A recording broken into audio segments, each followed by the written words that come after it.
ആശ്രമത്തെക്കുറിച്ച്. സത്യത്തിൽ ഈ ആശ്രമത്തെക്കുറിച്ച് ഒന്നും മനസ്സിലാക്കിയിട്ടില്ലാത്തൊരു വ്യക്തിയാണ് ഈ സംസാരിക്കുന്നത്. അദ്ദേഹം കുടുംബാംഗം എന്നാണ് പറയുന്നത്.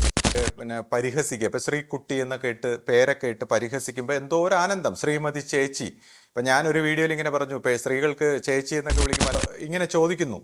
അതായത് ഒരു വീഡിയോയിൽ ചോദിക്കുന്നു, ജോസ് സാറിന്റെ കുടുംബം നശിപ്പിച്ചത് ആര്? ശ്രീ, ഇനി മറ്റൊരു ആരോപണം എന്താന്ന് വെച്ചാല്, ഞാൻ ഇങ്ങനെ മേക്കപ്പ് ഇട്ട് കളർഫുൾ ആയിട്ടൊക്കെ ഇങ്ങനെ വീഡിയോയിൽ ഇരിക്കുന്നു. അപ്പൊ ആധ്യാത്മിക രംഗത്ത് സുഖലോലുപത, അത് പലരും വന്ന് ആശ സംസാരിക്കൂ എന്ന് പറയുമ്പോൾ ഈ ചിലർ വിചാരിച്ചേക്കുന്ന, അപ്പൊ ഇയാൾ ഉൾപ്പെടെ ചോദിക്കുന്നുണ്ട് അവിടെ ഒരു പുട്ട് കച്ചവടം നടത്തുന്നു. അതായത് പുള്ളി വിചാരിക്കുന്ന ആശയെ കഴിഞ്ഞ ദിവസം ഇങ്ങനെ പറയുന്നുണ്ടായിരുന്നു, ആശ എന്തിനാണ് അവിടെ. ഞാൻ മുമ്പൊരു വീഡിയോ ഇട്ടിരുന്നു, അപ്പോൾ അതിനകത്ത് അവിഹിതം എന്നൊരു വാക്ക് കണ്ടിട്ട് ഇപ്പൊ നമ്മുടെ ജീവിതത്തെക്കുറിച്ച് ആശ സംസാരിക്കുമ്പോൾ അവിഹിതം എന്നൊരു ടൈറ്റിൽ കണ്ടു. അപ്പോൾ പുള്ളി നമ്മുടെ വീഡിയോകളെല്ലാം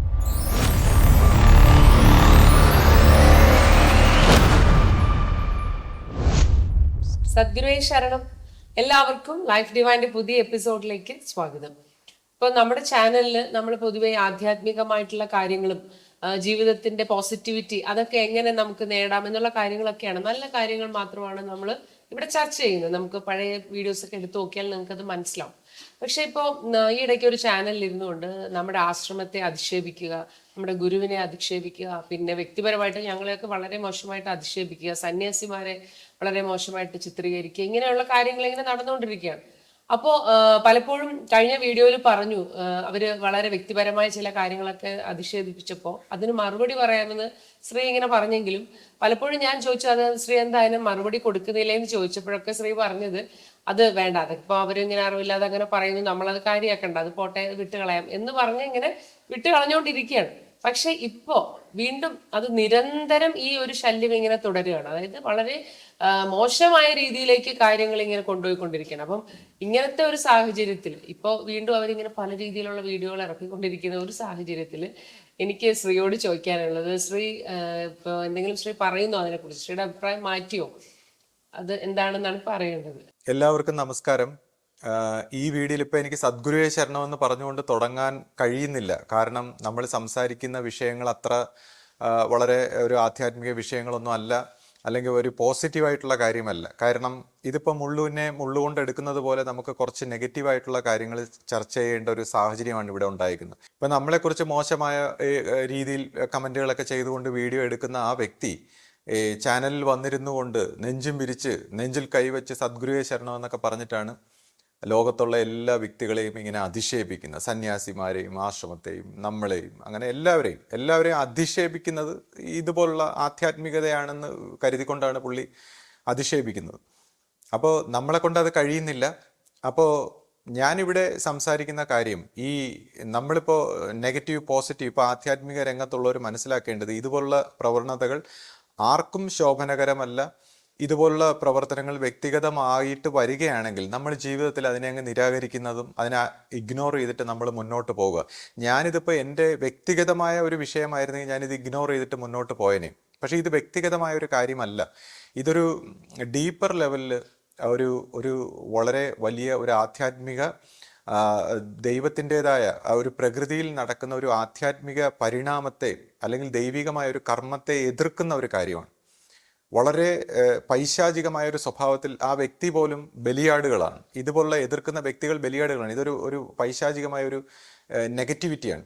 അപ്പം ഞാൻ എന്തുകൊണ്ട് ഇത് സംസാരിക്കുന്നു എന്ന് ചോദിച്ചാൽ, ഇതിനെയൊക്കെ എതിർത്തുകൊണ്ട് അല്ലെങ്കിൽ ഇതിലൊക്കെ ഞാൻ എന്തിന് തലയിടുന്നു എന്ന് ചോദിച്ചാൽ, ഇപ്പോൾ ഞാൻ എൻ്റെ ജീവിതത്തിൽ വളരെ ചെറുപ്രായത്തിൽ തന്നെ വളരെ ഒരു ആധ്യാത്മികമായ ഒരു അന്വേഷണവും അല്ലെങ്കിൽ ഒരു ഗുരുമാർഗത്തിൽ വിശ്വസിച്ച് ചില അനുഭവവശങ്ങൾ, അതായത് മനസ്സിൻ്റെ ഒരു വിറ്റ്നസ്സായി നിന്നുകൊണ്ട് ആധ്യാത്മികമായ ഒരു ഉൾക്കാഴ്ച അല്ലെങ്കിൽ ദൈവികമായ ഒരു അനുഭവത്തിൻ്റെ ഒരു സ്ഫുരണം ഉണ്ടായപ്പോൾ, ഈ മാനസികമായ തലത്തിൽ സംഭവിക്കുന്ന നന്മ തിന്മകളും അല്ലെങ്കിൽ ഇതിൻ്റെ പ്രവൃത്തികളെക്കുറിച്ചൊരു ഉൾക്കാഴ്ച ഉണ്ടായ സ്ഥിതിക്ക് ഞാനിത് സംസാരിക്കാതിരുന്നാൽ അവിടെയാണ് ഒരു തെറ്റ്. കാരണം ഇതുപോലുള്ള കാര്യങ്ങളുടെ വ്യക്തമായ ശരിയും തെറ്റും, അല്ലെങ്കിൽ ഇവിടെ നടക്കുന്ന പ്രവൃത്തി എന്താണ്, അല്ലെങ്കിൽ ഒരു ഗുരുമാർഗത്തിൻ്റെ പ്രോസസ്സ് എന്താണ്, അല്ലെങ്കിൽ കർമ്മസഞ്ചയങ്ങൾ എങ്ങനെയാണ് പൊട്ടുന്നത്, അല്ലെങ്കിൽ ഇതിൻ്റെ ഈ രീതിയിലുള്ള ഒരു പരിണാമത്തെക്കുറിച്ച് വ്യക്തമായി അറിഞ്ഞിട്ട് ഞാനൊന്ന് സംസാരിക്കാതിരുന്നാൽ അവിടെയാണ് തെറ്റ്. അപ്പം ഞാൻ ഇത് കണ്ടിട്ട് കണ്ണടച്ച് ഇത് എൻ്റെ വിഷയമല്ല എന്ന് പറഞ്ഞ് കണ്ണടച്ചിരുന്നാൽ അവിടെയാണ് തെറ്റ്. കാരണം നമുക്ക് ഇതുപോലുള്ളൊരു ഇൻസൈറ്റ്, ദൈവികമായിട്ട് ഇങ്ങനെ ഒരു ഇൻസൈറ്റ് തരുന്നത് തന്നെ നമ്മളത് ഷെയർ ചെയ്യാൻ വേണ്ടിയാണ്. അല്ലെങ്കിൽ പിന്നെ ഒരു വ്യക്തിക്ക് അങ്ങനെ ഒരു ഒരു ഒരു ഒരു ഇൻസൈറ്റ് വന്നാൽ അത് അയാളുടെ ഒരു സ്വാർത്ഥപരമായ ആവശ്യത്തിന് വേണ്ടി, അയാളുടെ ആത്മീയ ശാന്തിക്ക് വേണ്ടി മാത്രം ഉപയോഗിക്കുക എന്ന് പറഞ്ഞാൽ അതൊരു ഈ ആധ്യാത്മിക രംഗത്ത് അതൊരു ഒരു ക്രൂരമായ ഒരു തെറ്റാണ്. അവനവൻ്റെ കാര്യത്തിന് അവനവൻ്റെ ആ കാഴ്ച ഉപയോഗിച്ചിട്ട് അത് മറ്റുള്ളവർക്ക്, ഇപ്പോൾ ഇതുപോലെ ഇത്രയും നെഗറ്റീവായിട്ടുള്ളൊരു സംരംഭങ്ങളും ഇഷ്യൂസൊക്കെ നടക്കുമ്പോൾ അതിൻ്റെ ഒരു വെളിച്ചത്തിൽ ഒരു പുതിയ ഒരു അറിവ് നമുക്ക് പകർന്നു കൊടുക്കാൻ കഴിയുമായിരുന്നിട്ട് ആ സാഹചര്യം ഉപയോഗിക്കാതെ നമുക്ക് മാറി നിൽക്കാൻ കഴിയാത്ത ഒരു ധർമ്മ സങ്കടത്തിലാണ് ഞാനിങ്ങനെ സംസാരിക്കുന്നത്. അപ്പോൾ ഇത് എൻ്റെ പേഴ്സണൽ കാര്യമല്ല, എനിക്ക് നിവൃത്തിയില്ലാതെ സംസാരിക്കേണ്ടി വരുന്നതാണ്. പിന്നെ ഇപ്പോൾ ശരിയും തെറ്റിനെയും കുറിച്ചൊക്കെ പറയുമ്പോൾ ഇപ്പോൾ എന്നെ സംബന്ധിച്ച് ഇപ്പോൾ ശ്രീജിത്ത് അങ്ങ് വളരെ നല്ല വ്യക്തിയാണ്, അല്ലെങ്കിൽ ആശ നല്ല വ്യക്തിയാണ്, അങ്ങനെയൊന്നും അല്ല നമ്മൾ പറഞ്ഞു വരുന്നത്. ഇപ്പോൾ ശ്രീജിത്തിനെ സംബന്ധിച്ച് ശ്രീജിത്ത് എന്ന വ്യക്തി അതിൻ്റെ മനസ്സിനെ ഒബ്സർവ് ചെയ്തുകൊണ്ട് മനസ്സിൻ്റെ ശരിയും തെറ്റും, ഇപ്പോൾ ഒരു ഇൻഡിവിജ്വൽ വ്യക്തിത്വത്തിൻ്റെ ഒരു അവസ്ഥയിൽ നിൽക്കുന്ന വ്യക്തികൾ സംസാരിക്കുന്ന, ഇപ്പോൾ പൊതുജനങ്ങളെ കുറിച്ചല്ല ഞാൻ പറയുന്നത്, ഒരു ആധ്യാത്മിക രംഗത്ത് വരുമ്പോൾ നമ്മുടെയൊക്കെ കർത്തവ്യം എന്താണെന്ന് വെച്ചാൽ ഇൻഡിവിജ്വൽ മനസ്സിനെയും കഴിഞ്ഞ് നമ്മളൊരു മനസ്സിൻ്റെ ടോട്ടലിറ്റിയെ കാണണം. അപ്പോൾ എല്ലാ ഈ പറയുന്ന ശരിയും തെറ്റും എല്ലാം നമുക്ക് മനസ്സിൽ കാണാൻ പറ്റും. അപ്പോൾ ഇത് കണ്ടതിന് ശേഷം അപ്പോഴാണ് ഒരു മനുഷ്യൻ ഹമ്പിൾ ആവുന്നത്. അല്ലെങ്കിൽ ഇപ്പം നമ്മളെല്ലാം എന്തോ നന്മയാണ്, നമ്മൾ കുറച്ച് നന്മയുടെ കാര്യങ്ങൾ കണ്ടിട്ടാണ് നമ്മൾ അങ്ങ് അഹങ്കരിക്കുന്നത്. പക്ഷേ നമ്മൾ മനസ്സിൻ്റെ ഒരു ടോട്ടാലിറ്റിയെ കാണുമ്പോൾ മനസ്സെന്ന് പറയുന്ന ദ്വന്ദ്ങ്ങളാണെന്നും ഇതെല്ലാം ഇതിനകത്ത് ഉൾക്കൊള്ളുന്നെന്നും മനസ്സിലാവുമ്പോഴാണ് ഒരു വ്യക്തി ഹമ്പിളാകുന്നത്. അങ്ങനെ ഇത് ആക്കണമെങ്കിൽ ഇയാൾ ഒരു ജീവബോധത്തിലേക്ക് ഉണരണം. അപ്പോൾ ഈ ജീവബോധത്തിൽ നിന്ന് ഉണർന്ന് അവൻ്റെ പരമബോധത്തിലേക്കുള്ളൊരു പ്രയാണമാണ് ആധ്യാത്മിക യാത്ര. അപ്പോൾ ഈ ജീവബോധത്തിലേക്ക് ഉണർന്ന് പരമബോധത്തിലേക്ക് ഉയരണമെങ്കിൽ ഈ ജീവനെ കെട്ടുപിണഞ്ഞ് നിൽക്കുന്ന ഈ കർമ്മഗതികൾ പൊട്ടിക്കണം. അവിടെയാണ് ഒരു ഗുരുവിൻ്റെ പ്രസക്തി. അപ്പോൾ ഒരു ഗുരുവിന് മാത്രമേ ഇങ്ങനെ ഒരു കർമ്മഗതി പൊട്ടിച്ച് ഈ ജീവനെ സ്വതന്ത്രമാക്കി അതിൻ്റെ ആധ്യാത്മിക പ്രയാണത്തിൽ അതിൻ്റെ ജീവൻ്റെ ആ സായുജ്യത്തിലേക്ക് അതിനെ ഹെൽപ്പ് ചെയ്യാൻ പറ്റൂ. അപ്പോൾ ഇങ്ങനെയുള്ളൊരു ഗുരുമാർഗത്തിനെ കുറിച്ച് ആണ് ഇയാൾ എതിര് നിൽക്കുന്നത്. അവർക്ക് വിശ്വാസ സ്വഭാവം മതി, അവർക്ക് എന്തെങ്കിലും അവരുടെ ഇഷ്ടത്തിന് അവർക്ക് മനസ്സിലായ കുറച്ച് വിശ്വാസ സ്വഭാവങ്ങൾ മതി. അപ്പോൾ അത് വെച്ചുകൊണ്ട് വളരെ മോശകരമായ രീതിയിൽ ഇതിനെ എതിർക്കുമ്പോൾ ഇതിനെതിരെ നമുക്ക് സംസാരിക്കാതിരിക്കാൻ കഴിയുന്നില്ല. അപ്പം ഞാൻ ഈ പറയുന്ന ശ്രീജിത്ത് എന്ന വ്യക്തിയിൽ എല്ലാ തിന്മയും ഉണ്ട്. ശ്രീജിത്ത് ഒരു വൃത്തികെട്ടവൻ തന്നെ. ഇപ്പം അദ്ദേഹം അല്ലെങ്കിൽ ചില ആധ്യാത്മിക വ്യക്തികൾ വന്നിട്ട് സംസാരിക്കുന്ന പോലെ നിങ്ങൾ ഈ മറ്റു മനുഷ്യരുടെ എല്ലാം കുറ്റങ്ങൾ ഇങ്ങനെ എടുത്തു വെച്ച് പറയുന്നു, അപ്പോൾ നിങ്ങളങ്ങ് ശ്രേഷ്ഠനാണ്. ഒരിക്കലും അല്ല. ശ്രീജിത്ത് ഒരു വൃത്തികെട്ടവൻ തന്നെ, സമ്മതിച്ചേക്കും. എനിക്കതിനൊരു പ്രശ്നമില്ല. ഇപ്പം ആശ ഒരു വൃത്തികെട്ടതെന്ന് ഞാൻ പറയുന്നില്ല. ആശയെ സംബന്ധിച്ച് അത് അത്രത്തോളം കാണാനുള്ളൊരു ഇതുണ്ടോ എന്ന് എനിക്കറിയില്ല. പക്ഷേ ആശയിൽ വൃത്തികേട് നന്മയെല്ലാം ഉണ്ട്. ആശയ്ക്ക് അത്രയും ആശ്വാസം കൊടുക്കാം. ഇപ്പം ശ്രീജിത്ത് ഒരു വൃത്തികെട്ടവൻ തന്നെ, മാറ്റി നിർത്തിയേക്കും. ശ്രീജിത്ത് ഒരു വൃത്തികെട്ടവൻ. പക്ഷേ ഈ ശ്രീജിത്തിൽ ഒരു ഉൾക്കാഴ്ച ഉണ്ടായി. ആ ഉൾക്കാഴ്ച ആത്മബോധത്തിൻ്റെതായ ഉൾക്കാഴ്ച, അതിൻ്റെ ഒരു ഉൾക്കാഴ്ചയിലാണ് ഞാൻ സംസാരിക്കുന്നത്. അപ്പോൾ ശ്രീജിത്ത് എന്ന് പറയുന്ന ഈ വൃത്തികേട് കണ്ടു. അപ്പോൾ ശ്രീജിത്ത് മാത്രം വൃത്തികേടായാൽ പോരല്ലോ. ശ്രീജിത്തിന്റെ വൃത്തികേട് മാത്രം കണ്ടാലും പറഞ്ഞാലും പോരല്ലോ. ഈ പറയുന്നവരുടെയും അല്ലെങ്കിൽ ഈ മറ്റ് വ്യക്തികളുടെയും വൃത്തികേട് അവരവരും കൂടെ അറിയണ്ടേ. അപ്പോൾ കുറച്ച് വ്യക്തികൾ ഇങ്ങനെ അവരവരുടെ വൃത്തികേടുകളെയൊക്കെ മറച്ചു വെച്ചിട്ട് വളരെ നന്മയോടെ അല്ലെങ്കിൽ മാന്യമായിട്ട് ഇങ്ങനെ അഭിനയിച്ചാൽ പറ്റുമോ? ഈ ജീവിതം എന്ന് പറയുന്ന കസ്റ്റമർ കെയർ ആണോ? അഭിനയിക്കാനുള്ളതാണോ? ഇപ്പൊ ചിലർ പറയും, എൻ്റെ അടുത്ത് പറയും, അവര് വളരെ തനി തങ്കമാണ് അവരുടെ സ്വഭാവം. അങ്ങനെ തനി തങ്കം പോലെ പെരുമാറുന്നതാണോ ആധ്യാത്മികത? തനി തങ്കമാകേണ്ടതാണ് ആധ്യാത്മികത. നമ്മൾ തനി തങ്കമായി കഴിഞ്ഞാൽ, ഉള്ളുകൊണ്ട് തനി തങ്കമായി കഴിഞ്ഞാൽ അയാൾ എങ്ങനെ പെരുമാറുമെന്നുള്ള അയാളുടെ നിജപ്രകൃതത്തിനനുസരിച്ചിരിക്കും. അല്ല തനി തങ്കം പോലെ പെരുമാറി കസ്റ്റമർ കെയർ വെച്ച് ആൾക്കാരെ പറ്റിച്ച് അവനവൻ്റെ ഇമേജിന് വേണ്ടി ഒരു വളരെ സൂത്രമായിട്ട് പെരുമാറുന്ന അല്ല ആധ്യാത്മികത. ആധ്യാത്മികത അവനവൻ്റെ ആന്തരികതയുടെ ഒരു വളർച്ചയാണ്. അപ്പം ഇതിനെ എല്ലാം വെച്ചുകൊണ്ടാണ് ഞാൻ സംസാരിക്കുന്നത്. അപ്പോൾ ആരെങ്കിലും എന്തെങ്കിലും ഈ വളരെ നന്മയായിട്ടും ധാർമ്മികമായിട്ടും അല്ലെങ്കിൽ സത്യം നീതി എന്നൊക്കെ വന്ന് പറയുന്നതല്ല ആധ്യാത്മികത. അതിൻ്റെ ആ സത്യവും ധർമ്മവും നീതിയും അതിൻ്റെ വിപരീതവും, നമ്മൾ ഈ പറയുന്ന അതിൻ്റെ വിപരീതത്തിനെയും കണ്ട് രണ്ടിനെയും കണ്ടിട്ട് ഉണരാനുള്ള ഒരു വഴിയാണ്. അപ്പോൾ ഇതെല്ലാം കാണുമ്പോൾ നമ്മൾ വളരെ സമാധാനത്തോടെ ഈ വിഷയത്തിൽ നിന്ന് ആരെയും കുറ്റപ്പെടുത്താൻ, ഞാൻ ഇത്രയും നാൾ കുറ്റം അല്ലെങ്കിൽ എന്തെങ്കിലും നെഗറ്റീവായിട്ട് പറഞ്ഞത് അത് വ്യക്തികളെ കുറിച്ചല്ല, ആ ചില പ്രവൃത്തികളെ കുറിച്ചാണ്. അതായത് വളരെ അപലപനീയമായ മനുഷ്യരാശിക്ക് അല്ലെങ്കിൽ മനുഷ്യൻ്റെ അല്ലെങ്കിൽ ഗുരുമാർഗത്തിൻ്റെ സംസ്കാരത്തിൻ്റെ അധപതനത്തിന് കാരണമാകുന്ന ചില പ്രവൃത്തികളെ ഞാൻ ചൂണ്ടിക്കാണിക്കുന്നു. ആ പ്രവൃത്തികളിൽ നിന്ന് നമ്മൾ പഠിച്ചിട്ട് നമുക്ക് എങ്ങനെ ആധ്യാത്മികമായി മുന്നേറാം എന്നുള്ളൊരു അർത്ഥത്തിലാണ് ഞാൻ ഇതുപോലുള്ള വിഷയങ്ങൾ എടുക്കുന്നത്. അപ്പോൾ ഇതുപോലുള്ള വിഷയങ്ങളിൽ ചില കാര്യങ്ങൾ നമുക്കൊത്തിരി പരുഷമായിട്ട് സംസാരിക്കേണ്ടതുണ്ട്. കാര്യം ഈ മറ്റുള്ളവരെ ഇങ്ങനെ പരിഹസിച്ച് വേദനിപ്പിക്കുമ്പോൾ അത് തിരിച്ചെങ്ങനെ വേദനിക്കുമെന്ന് അവരും അറിയണമല്ലോ. തിരിച്ചു വരുമ്പോൾ അതെങ്ങനെ വേദനിക്കുക, അല്ലെങ്കിൽ അത് എന്തിന് ഇങ്ങനത്തെ പ്രവൃത്തികൾ സ്റ്റാർട്ട് ചെയ്തു. കാര്യം ഞാനായിട്ടൊന്നും സ്റ്റാർട്ട് ചെയ്തിട്ടില്ല. ഈ കഴിഞ്ഞ 2 വർഷമായിട്ട് ഞാൻ ആരുടെയും പേര് പരാമർശിക്കാറില്ല, ഒന്നും പറയാറില്ല. നല്ല നല്ല കാര്യങ്ങൾ ആധ്യാത്മികമായിട്ട് ഇതുപോലുള്ള ഇവരെല്ലാം ഇങ്ങനെ സംസാരിക്കുമ്പോൾ അതിൻ്റെ ശരിയായ വശം എന്താണ്, ആധ്യാത്മികമായി ഇതിനെ എങ്ങനെ കാണണം, അല്ലെങ്കിൽ എങ്ങനെ പരിണമിക്കണം എന്ന് മാത്രമാണ് ഞാൻ എൻ്റെ ചാനലിലൂടെ വിശദീകരിച്ചിട്ടുള്ളത്. അപ്പോൾ നമ്മുടെ പേരെടുത്ത് പരാമർശിക്കുക, നമ്മുടെ വീഡിയോകൾ പരാമർശിക്കുക, നമ്മളെ വ്യക്തിഗതമായി അധിക്ഷേപിക്കുക, അപ്പോൾ പിന്നെ എന്തെങ്കിലും തെറ്റായ വിവരണങ്ങൾ കൊടുക്കുക, നമ്മൾ ആധ്യാത്മികമായി പറയുന്ന കാര്യത്തിൽ, പിന്നെ നമ്മൾ സ്വപ്നത്തിൽ പോലും ചിന്തിക്കാത്ത കഥകൾ മാനിപ്പുലേറ്റ് ചെയ്യുക, കഥകൾ മെനഞ്ഞുണ്ടാക്കുക. അദ്ദേഹം, എനിക്ക് തോന്നുന്നു ഇപ്പോൾ ഈ മനുഷ്യൻ ചില നമ്മൾ ഈ പിന്നെ കോടതിയിലും കേസിലൊക്കെ ഈ കള്ളക്കേസൊക്കെ പിന്നെ ഉണ്ടാക്കുമല്ലോ. എനിക്ക് തോന്നുന്നു അതേപോലത്തെ പ്രവർത്തനങ്ങളിലൊക്കെ ഇടപെട്ടിട്ടുള്ള വ്യക്തിയാണെന്ന് തോന്നുന്നു. ഈ കള്ളക്കേസിലൊക്കെ കഥകൾ ഉണ്ടാക്കുന്ന പോലെ കഥകളങ്ങ് പറയുക. ഇപ്പം നമ്മളിപ്പോൾ എന്തെങ്കിലും ഒരു കാര്യം പറഞ്ഞാൽ ഈ കോടതിയിൽ മറുവാദം പറയുന്ന കണക്ക് അതിനെ നേരെ അങ്ങ് മറിച്ചിടുക. നമുക്കൊന്നും സ്വപ്നത്തിൽ പോലും ചിന്തിക്കാൻ പറ്റാത്ത രീതിയിൽ വളരെ കണ്ണിങ് ആയിട്ട് ക്രൂക്കഡായിട്ട് ഇതിനെ മാറ്റി മറിച്ച് കളയുക. ഇതാണ് അദ്ദേഹത്തിന്റെ പ്രവർത്തനം. അപ്പൊ ഇദ്ദേഹം വിചാരിക്കുന്ന ആധ്യാത്മിക രംഗത്ത് ഈ വാചക കസർത്ത് കൊണ്ട് എന്തെങ്കിലും അങ്ങ് മാറ്റി മറിച്ചിട്ടാൽ മതി, അല്ലെങ്കിൽ ഇപ്പൊ ഞാൻ എന്തെങ്കിലും ആരോപിച്ചാൽ അത് തന്നെ എന്നെ അങ്ങ് തിരിച്ചാരോപിക്കുക എന്ന് വെച്ചാൽ ഇല്ല, നമ്മളിലെ പിള്ളേർ അങ്ങോട്ടും ഇങ്ങോട്ടും പിന്നെ ചെളിവാരി എറിയുന്ന പോലത്തെ ഒരു സംസാരം, എല്ലാത്തിനെയും മാറ്റിമറിച്ച് കളയുക.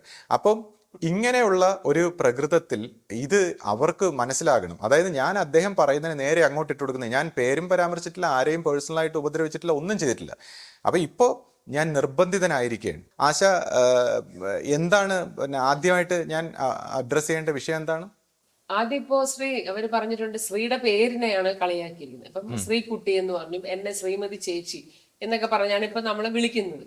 അപ്പം അതിനെ കുറിച്ച് ശ്രീ എന്താ പറയുക, നമ്മുടെ ഈ പേരിങ്ങനെ മാറ്റി കളിക്കുന്നു? അപ്പോൾ പുള്ളിക്കാരനെ സംബന്ധിച്ച് ഇങ്ങനെ പേരൊക്കെ പിന്നെ പരിഹസിക്കുക, ഇപ്പൊ ശ്രീകുട്ടി എന്നൊക്കെ ഇട്ട് പേരൊക്കെ ഇട്ട് പരിഹസിക്കുമ്പോൾ എന്തോ ഒരു ആനന്ദം. ശ്രീമതി ചേച്ചി, ഇപ്പൊ ഞാനൊരു വീഡിയോയിൽ ഇങ്ങനെ പറഞ്ഞു, ഇപ്പൊ സ്ത്രീകൾക്ക് ചേച്ചി എന്നൊക്കെ വിളിക്കുമ്പോൾ, അല്ലെങ്കിൽ പ്രായം കൂടിയ ആൾക്കാർ അവരെ ചേച്ചി എന്നൊക്കെ വിളിക്കുമ്പോൾ ഒരു വിഷമാണെന്ന് പറഞ്ഞപ്പോൾ അതൊക്കെ അങ്ങ് നല്ല പൊടിപ്പും തൊങ്ങലും വെച്ച് പുള്ളി ശ്രീമതി ചേച്ചി അല്ലെങ്കിൽ ശ്രീകുട്ടി എന്നൊക്കെ പറയുന്നു. അപ്പോൾ ഇതെന്താണ് ഈ ശ്രീകുട്ടി എന്ന് പറയുമ്പോൾ അതിന്റെ അർത്ഥം എന്താണ്? ശ്രീ ഐശ്വര്യം, കുട്ടി. അപ്പോൾ ഈ കുട്ടൻ എന്ന് പറയുന്നത് ബ്രാഹ്മണര് ബുദ്ധനെ കളിയാക്കാൻ വേണ്ടിയാണ് കുട്ടൻ എന്ന് പറഞ്ഞത്. അപ്പോൾ കുട്ടനും കുട്ടിയൊക്കെ ഒരർത്ഥം തന്നെ. അപ്പോൾ പുള്ളി എന്നെ ശ്രീബുദ്ധൻ എന്നാണ് പരിഹസിച്ചിട്ടുണ്ടാണെങ്കിലും വിളിച്ചത് ശ്രീബുദ്ധൻ. ശ്രീകുട്ടി എന്ന് പറയുമ്പോൾ ശ്രീബുദ്ധൻ. ബ്രാഹ്മണര് ബുദ്ധനെ പരിഹസിക്കാൻ വിളിച്ച പേരാണത്. അപ്പോൾ അദ്ദേഹം നമ്മളെ അറിയാതെ ആണെങ്കിലും പരിഹസിക്കുന്നത് നല്ല കാര്യം വെച്ചിട്ടാണ്. പിന്നെ ഇപ്പൊ ശ്രീമതി ചേച്ചി, അത് സത്യം പറഞ്ഞ ഒരു ബഹുമാനമാണ് ആശയെ സംബന്ധിച്ച്. ഇപ്പൊ അദ്ദേഹത്തിന് 10-60 വയസ്സുണ്ടെങ്കിലും ഒരു പക്ഷേ അദ്ദേഹത്തിന്റെ പ്രായം മനസ്സിന്റെ പ്രായം വളരെ ചെറുതായിരിക്കാം. അതുകൊണ്ടാണ് അദ്ദേഹം ബഹുമാന പുരസ്സരമാണ് അറിയാതെ ചേച്ചി എന്ന് വിളിക്കുന്നത്. ഇപ്പൊ ആശയെ ഇതുപോലെ ആശയേക്കാളും പ്രായമുള്ള പലരും ഇതേപോലെ ചെറുപ്പക്കാരൊക്കെ ആ സമയത്ത് സമകാലികരായിട്ടുള്ള ചെറുപ്പക്കാരൊക്കെ ഇങ്ങനെ ചേച്ചി എന്ന് വിളിക്കും. അപ്പോൾ ആശ ഇങ്ങനെ ആശ്രമത്തിൽ സംസാരിക്കുമായിരുന്നു, എഴുതുമായിരുന്നു. അപ്പൊ ആശയുടെ ഒരു വ്യക്തിത്വം അവർക്ക് ഒരു പക്ഷേ അവർക്ക് ചേച്ചിയായിട്ട് തോന്നുന്നതായിരിക്കാം. അപ്പൊ അദ്ദേഹത്തിന് ചേച്ചിയെന്നോ അദ്ദേഹത്തിന്റെ മനസ്സിന്റെ പക്വത അനുസരിച്ച് അമ്മയെന്നോ എന്തു വേണോ വിളിക്കാം. അത് അദ്ദേഹത്തിന്റെ മനസ്സിന്റെ പക്വത. ഇപ്പൊ എന്നെ സംബന്ധിച്ച് ഞാനിപ്പോൾ ആശയെന്ന് വിളിക്കാൻ കാരണം, എൻ്റെ കൂടെ ആശ വരുമ്പോൾ ഒരു കൊച്ചുകുട്ടിയെ പോലെയാണ് എന്നോടൊപ്പം വന്നിരുന്നതും എന്നോടൊപ്പം പ്രവർത്തിച്ച ആശ പറഞ്ഞത് തന്നെ ആശയുടെ ഒരു അച്ഛൻ്റെ ഒരു പ്രകൃതം, അല്ലെങ്കിൽ അതുപോലത്തെ ഒരു സ്നേഹം, അതുപോലത്തെ ഒരു പക്വത, അതാണ് ആശ എന്നിൽ കണ്ടിരിക്കുന്നത് എന്ന് ആണ് ആശ എന്നോട് സംസാരിച്ചിട്ടുള്ളത്. അപ്പോൾ എനിക്ക് എന്നേക്കാൾ വളരെ പ്രായം കുറഞ്ഞ ഒരു വ്യക്തിയായിട്ടാണ് തോന്നുന്നത്. നമ്മുടെ ലൈഫിൽ നമ്മൾ ഇടപെടുന്നതും അങ്ങനെ തന്നെയാണ്. അപ്പോൾ അതുകൊണ്ട് ഞാൻ ആശയെ പേര് വിളിക്കുന്നു. അദ്ദേഹത്തിനെ സംബന്ധിച്ച് അദ്ദേഹത്തെക്കാൾ പക്വതയുള്ള, വളരെ അറിവുള്ള, മെച്ചുറായിട്ടുള്ള ഒരു വ്യക്തി ആണെന്ന് കരുതി ആശയെ അദ്ദേഹം ശ്രീമതി ചേച്ചി എന്ന് വിളിക്കുന്നു. അപ്പം അതും വളരെ നല്ല കാര്യമാണ്. അതൊന്നും അദ്ദേഹം പരിഹസിക്കാൻ ചെയ്തതാണെങ്കിലും അത് വളരെ ബഹുമാന പുരസ്സരം ആണ് അദ്ദേഹം ഇതെല്ലാം ചെയ്തിരിക്കുന്നത്. പിന്നെ ഇപ്പം ഈ അടുത്ത കാലത്ത് ഞാൻ ഇങ്ങനെ ഒരു നോവലിൽ ഒരു കാര്യം വായിക്കുകയുണ്ടായി. അപ്പോൾ ഞാനിങ്ങനെ ഇവിടെ അതുമായിട്ട് ഒരു ബന്ധമില്ല, ഇവിടെ ബന്ധമില്ലാത്തൊരു കാര്യമാണ്, ഈ വീഡിയോ ആയിട്ട് ബന്ധമില്ലാത്ത കാര്യമാണ്. എന്നാലും ഞാൻ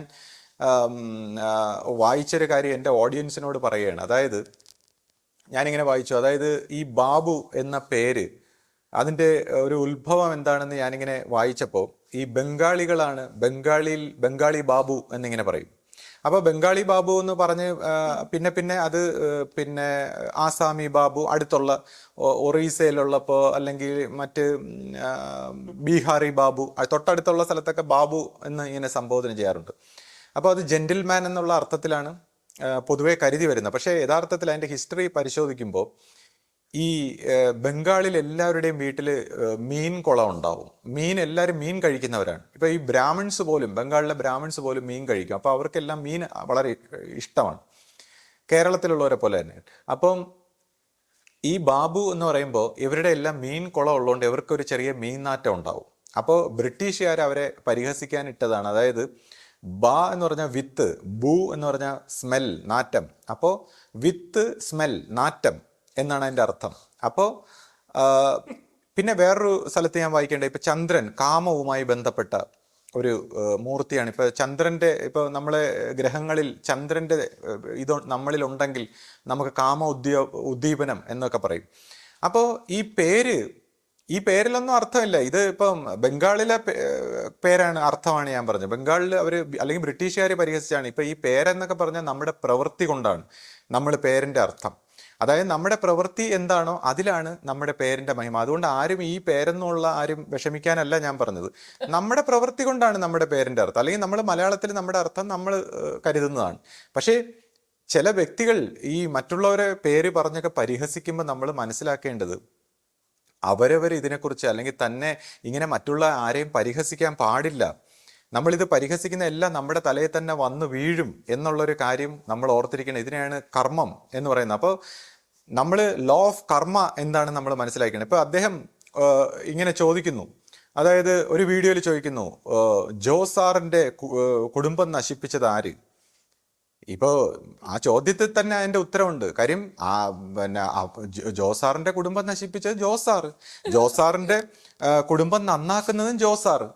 അങ്ങനെ ഇപ്പോൾ വെളിയിലുള്ള ആൾക്കാർ, ഒന്നും അറിഞ്ഞില്ലാത്ത ആൾക്കാർ സംസാരിച്ചാൽ നമുക്ക് വേറെ മറ്റുള്ളൊരു പരിചാരം. പക്ഷെ ആധ്യാത്മിക രംഗത്ത് വരുമ്പോൾ അവനവൻ തന്നെയാണ് അവനവൻ്റെ വീടും അവനവനെയും നാടും ഒക്കെ നന്നാക്കുന്നതും നശിപ്പിക്കുന്നതും. ഇതിനല്ലേ ലോ ഓഫ് കർമ്മ എന്ന് പറയുന്നത്. മറ്റാൾക്ക് ഇപ്പം നമ്മളെ വേറൊരാൾ വന്ന് കത്തിയെടുത്ത് കുത്തിയാൽ തന്നെ അതിനൊരു കാരണമുണ്ട്. അവനവൻ തന്നെയാണ് അതിന് പാസ്റ്റ് ലൈഫിലോ മറ്റെന്തെങ്കിലും രീതിയിലൊരു കാരണമുണ്ട്. അപ്പം എല്ലാത്തിനും അവനവൻ്റെ ലൈഫിൽ നടക്കുന്നതിന് അവനവൻ തന്നെയാണ് സൂക്ഷ്മമായിട്ട് കാരണം. പക്ഷേ പിന്നെ നമ്മൾ ഈ ലോകത്തിൽ നമ്മൾ ഇടപെട്ടൊക്കെ പെരുമാറുമ്പോൾ നമ്മൾ കുറച്ച് അങ്ങോട്ടും ഇങ്ങോട്ടും നമ്മുടെ ജീവിതമാകുന്ന നാടകത്തിൽ നമുക്ക് അഭിനയിക്കാമെന്നും എന്തെങ്കിലുമൊക്കെ ഒത്തിരി നമുക്കൊരു രസത്തിന് വേണ്ടി വഴക്കുകൂടാൻ പറയാമെന്നൊക്കെ ഒഴിച്ചാൽ എല്ലാം അവനവൻ തന്നെയാണ്. അവനവൻ്റെ ജീവിതത്തിൽ നടക്കുന്ന എല്ലാ കാര്യത്തിനും, അത് മറ്റുള്ളവർ ചെയ്താലും ചെയ്തില്ലെങ്കിലും അങ്ങോട്ടും ഇങ്ങോട്ടും കർമ്മം പകർന്നുകൊണ്ടൊക്കെ അങ്ങ് പൊയ്ക്കൊണ്ടിരിക്കും. അപ്പോൾ ജോസാറിൻ്റെ ജീവിതം നശിപ്പിച്ചത് ജോസാറാണ്. അതാണ് ലോ ഓഫ് കർമ്മ. അപ്പൊ കർമ്മം നമ്മൾ മനസ്സിലാക്കിക്കണം. നമ്മൾ ചെയ്യുന്ന ഓരോ പ്രവൃത്തിക്കും അതിൻ്റെതായ കർമ്മമുണ്ട്. ആ കർമ്മം അനുസരിച്ച് വേണം നമ്മൾ ഓരോ കാര്യങ്ങളും സംസാരിക്കും. ശ്രീ, ഇനി മറ്റൊരു ആരോപണം എന്താന്ന് വെച്ചാല്, ഞാൻ ഇങ്ങനെ മേക്കപ്പ് ഇട്ട് കളർഫുൾ ആയിട്ടൊക്കെ ഇങ്ങനെ വീഡിയോയിൽ ഇരിക്കുന്നു. അപ്പം ആധ്യാത്മിക രംഗത്ത് സുഖലോലുപത അതാണ് നമ്മൾ ചെയ്യുന്നതെന്നാണ് പറയുന്നത്. അപ്പം അതിനെക്കുറിച്ച് ശ്രീ എന്ത് പറയുന്നത്? ഇപ്പോൾ പുള്ളിയുടെ കണ്ടില്ലേ, വളരെ ബാലിശമായ ആരോപണങ്ങളൊക്കെയാണ് പുള്ളി ഉന്നയിക്കുന്നത്. അതായത് ആധ്യാത്മിക രംഗത്ത് നമ്മൾ പിന്നെ പുറമേക്ക് ഇങ്ങനെ കടിച്ചു പിടിച്ച് റിജിഡായിട്ട് ജീവിക്കണം എന്നാണ് പുള്ളി ഉദ്ദേശിക്കുന്നത്. ഇപ്പോൾ ഇതൊക്കെ മേക്കപ്പോ അല്ലെങ്കിൽ ഇതുപോലുള്ള രംഗത്ത് വരുമ്പോൾ ഇങ്ങനെയൊക്കെ വരുന്നത് പുള്ളിയെ സംബന്ധിച്ച് എന്തോ ആധ്യാത്മികതയ്ക്ക് എതിരാണെന്നാണ് പുള്ളി വിചാരിച്ചിരിക്കുന്നത്, അല്ലെങ്കിൽ സുഖലോലുപത എന്നൊക്കെയാണ് പറഞ്ഞേക്കുന്നത്. അപ്പോൾ നമ്മൾ വളരെ പ്രാക്ടിക്കലായിട്ട് ചിന്തിക്കുമ്പോൾ നമ്മൾ മനസ്സിലാക്കേണ്ടത്, ഇപ്പോൾ ഒരു മീഡിയയുടെ ഒരു രംഗത്ത് വരുമ്പോൾ നമ്മൾ മീഡിയയുടെ ഫോർമാറ്റിലായിരിക്കണം വരേണ്ടത്. അതായത് ഇപ്പോൾ ഇന്നത്തെ കാലത്ത് ന്യൂസ് റീഡേഴ്സോ അല്ലെങ്കിൽ എന്തെങ്കിലും ഇൻ്റർവ്യൂ എടുക്കുമ്പോഴോ അവരെല്ലാം നമുക്ക് സിനിമ സ്റ്റൈലിൽ തന്നെ നമ്മൾ മേക്കപ്പ് ഒക്കെ ചെയ്യുന്നതും നല്ല കളർഫുൾ ആയിട്ടൊക്കെ ഇരിക്കുന്നത്. കാര്യം ക്യാമറയിൽ വരുമ്പോൾ അതിൻ്റെ അപ്പിയറൻസ് കറക്റ്റ് ആക്കുന്ന ഒരു രീതിയുണ്ട്. ഇതിനെയാണ് പ്രൊഫഷണലിസം എന്ന് പറയുന്നത്. അപ്പോൾ നമ്മളൊരു ക്യാമറ അഭിമുഖീകരിക്കുമ്പോൾ എങ്ങനെ ആയിരിക്കണം? അപ്പോൾ കാര്യം ഒരുപാട് ആൾക്കാർ നമ്മളെ കണ്ടുകൊണ്ടിരിക്കുന്നത്, പ്രത്യേകിച്ച് എന്നെ സംബന്ധിച്ചാണെങ്കിൽ ഞാൻ ഈ വീഡിയോ കുറേ ദീർഘസമയം എനിക്ക് ഒരുപാട് വിശദീകരിക്കാനുള്ളത് കൊണ്ട് കാര്യങ്ങൾ ഇങ്ങനെ വെറുതെ പറഞ്ഞിട്ട് പോയാൽ പോരാ, അതിനെക്കുറിച്ചൊരു എക്സ്പ്ലനേഷനും കൂടെ കൊടുത്തില്ലെങ്കിൽ ആൾക്കാർക്ക് മനസ്സിലാവില്ല. അപ്പോൾ സമയം ഒരുപാട് എടുക്കുന്നത്. അപ്പോൾ ഇത് കണ്ടുകൊണ്ടിരിക്കുമ്പോൾ ഇത് കുറച്ച് കളർഫുള്ളായി കുറച്ച് വൃത്തിയായിട്ടൊക്കെ ഇരുന്നില്ലെങ്കിൽ ആൾക്കാർക്ക് അരോചകത്വമാണ്, ആൾക്കാർക്ക് ബുദ്ധിമുട്ട്, അല്ലെങ്കിൽ ഒരു നെഗറ്റീവ് എനർജിയാണ്. അത് കാണുമ്പോൾ തന്നെ ഒരു നെഗറ്റീവായിട്ടുള്ള ഒരു ഫീലിംഗ് ഉണ്ടാവും. അപ്പോൾ നമ്മൾ വളരെ പോസിറ്റീവ് ആകാൻ വേണ്ടിയാണ് ഈ മേക്കപ്പും അല്ലെങ്കിൽ മറ്റു കാര്യങ്ങൾ. ഇപ്പോൾ ഞാൻ തന്നെ നമ്മുടെ ബാക്ക്ഗ്രൗണ്ടും നമ്മുടെ ഒരു അറ്റ്മോസ്ഫിയർ ഒക്കെ വളരെ കളർഫുള്ളായി ബ്യൂട്ടിഫുള്ളായിട്ട് മാക്സിമം നമ്മളെ കൊണ്ട് കഴിയുന്ന രീതിയിൽ ഒരു പെർഫെക്ഷൻ ഉണ്ടാക്കുന്നത് ഇത് കാണുന്നവർക്കൊരു ദൃശ്യ അനുഭൂതി, അത് കണ്ടുകൊണ്ടിരിക്കുമ്പോൾ അവർക്ക് ബോറടിക്കാതിരിക്കാൻ അത് ഒത്തിരി കളർഫുൾ ആക്കുന്നതാണ്. അതാണ് ആ ഒരു മീഡിയ രംഗത്ത് വരുമ്പോൾ നമ്മൾ പാലിക്കേണ്ടത്. അപ്പോൾ ഇവിടെയാണ് ഈ പ്രാക്ടിക്കൽ അല്ലാത്ത ചില വർത്തമാനങ്ങൾ ആധ്യാത്മിക രംഗത്ത് വരുമ്പോൾ. നമ്മളിപ്പോൾ ഒരു അമ്പലത്തിൽ പോകുമ്പോൾ അതിൻ്റെതായ രീതി, ഒരു ആശ്രമത്തിൽ പോകുമ്പോൾ ഒരു മെഡിറ്റേഷൻ അല്ലെങ്കിൽ ഒരു ധ്യാനം, ഒരു പ്രാർത്ഥനയിലൊക്കെ പങ്കെടുക്കുമ്പോൾ അതിൻ്റെതായ വേഷവിധാനങ്ങളും അതിൻ്റെതായ ഡ്രസ്സും അതിൻ്റെതായ ശൈലിയിലും പോകണം. ഇനിയിപ്പോൾ ഒരു ആർമിയിൽ ഒരു യുദ്ധത്തിന് പോകുമ്പോൾ നമ്മൾ അവിടെ ഞാൻ സന്യാസി എന്ന് പറഞ്ഞ് നമ്മൾ താടിയും മുടിയും വളർത്തി നിന്നാൽ പറ്റുമോ? അവിടെ അതിൻ്റെതായ ഒരു വേഷം. ഒരു പോലീസിൽ, ഒരു ഹോസ്പിറ്റലിൽ, ഇപ്പം നമ്മളൊരു സിനിമയ്ക്ക് പോകുമ്പോൾ അല്ലെങ്കിൽ നമ്മളൊരു ബീച്ചിൽ പോകുമ്പോൾ, ഒരു സ്വിമ്മിംഗ് പൂളിൽ പോകുമ്പോൾ, ഓരോ സ്ഥലത്തും ചെല്ലുമ്പോൾ ഓരോ രീതിയിലായിരിക്കണം നമ്മുടെ വേഷവിധാനങ്ങളും നമ്മുടെ കാര്യങ്ങളും. അപ്പം അതാത് സ്ഥലത്തെ അതാത് സാഹചര്യങ്ങളെ മനസ്സിലാക്കിയിട്ട് നമ്മൾ നമ്മുടെ വേഷവിധാനങ്ങളും നമ്മുടെ മേക്കപ്പും നമ്മുടെ അപ്പിയറൻസും ഇതെല്ലാം നോക്കുന്നതിന് ഇതിനെയാണ് വിവേകം എന്ന് പറയുന്നത്. അല്ലാതെ ഈ വിവേകമില്ലാതെ നമ്മൾ എന്തെങ്കിലും വിടുവായിത്തരം വിളിച്ച് പറയുക, മേക്കപ്പ് ഇട്ടുകൂടാ. നമ്മളൊരു മീഡിയ രംഗത്ത് വരുമ്പോൾ അതിൻ്റെ മീഡിയയുടെ രീതിയിൽ വരണം. അപ്പോഴാണ്. അല്ലെങ്കിൽ പിന്നെ ആധ്യാത്മിക രംഗത്ത് ഗുരുവിനെ അല്ലെങ്കിൽ ആശ്രമത്തെ ഗുരുക്കന്മാരെയൊക്കെ പരിഹസിക്കും ആൾക്കാർ. ഇതെന്ത് ആധ്യാത്മികത, ഒരു കാര്യങ്ങളും ശ്രദ്ധിക്കാതെ ഇങ്ങനെ ജീവിക്കുന്ന ഒരു സമൂഹം. അപ്പം നമ്മൾ പൊതുസമൂഹത്തെ ഈ ആധ്യാത്മിക രംഗത്തെല്ലാം അവരെയൊക്കെ എല്ലാവരെയും ആകർഷിക്കണമെങ്കിൽ നമ്മൾ നാട് ഓടുമ്പോൾ നടുവേ ഓടണം.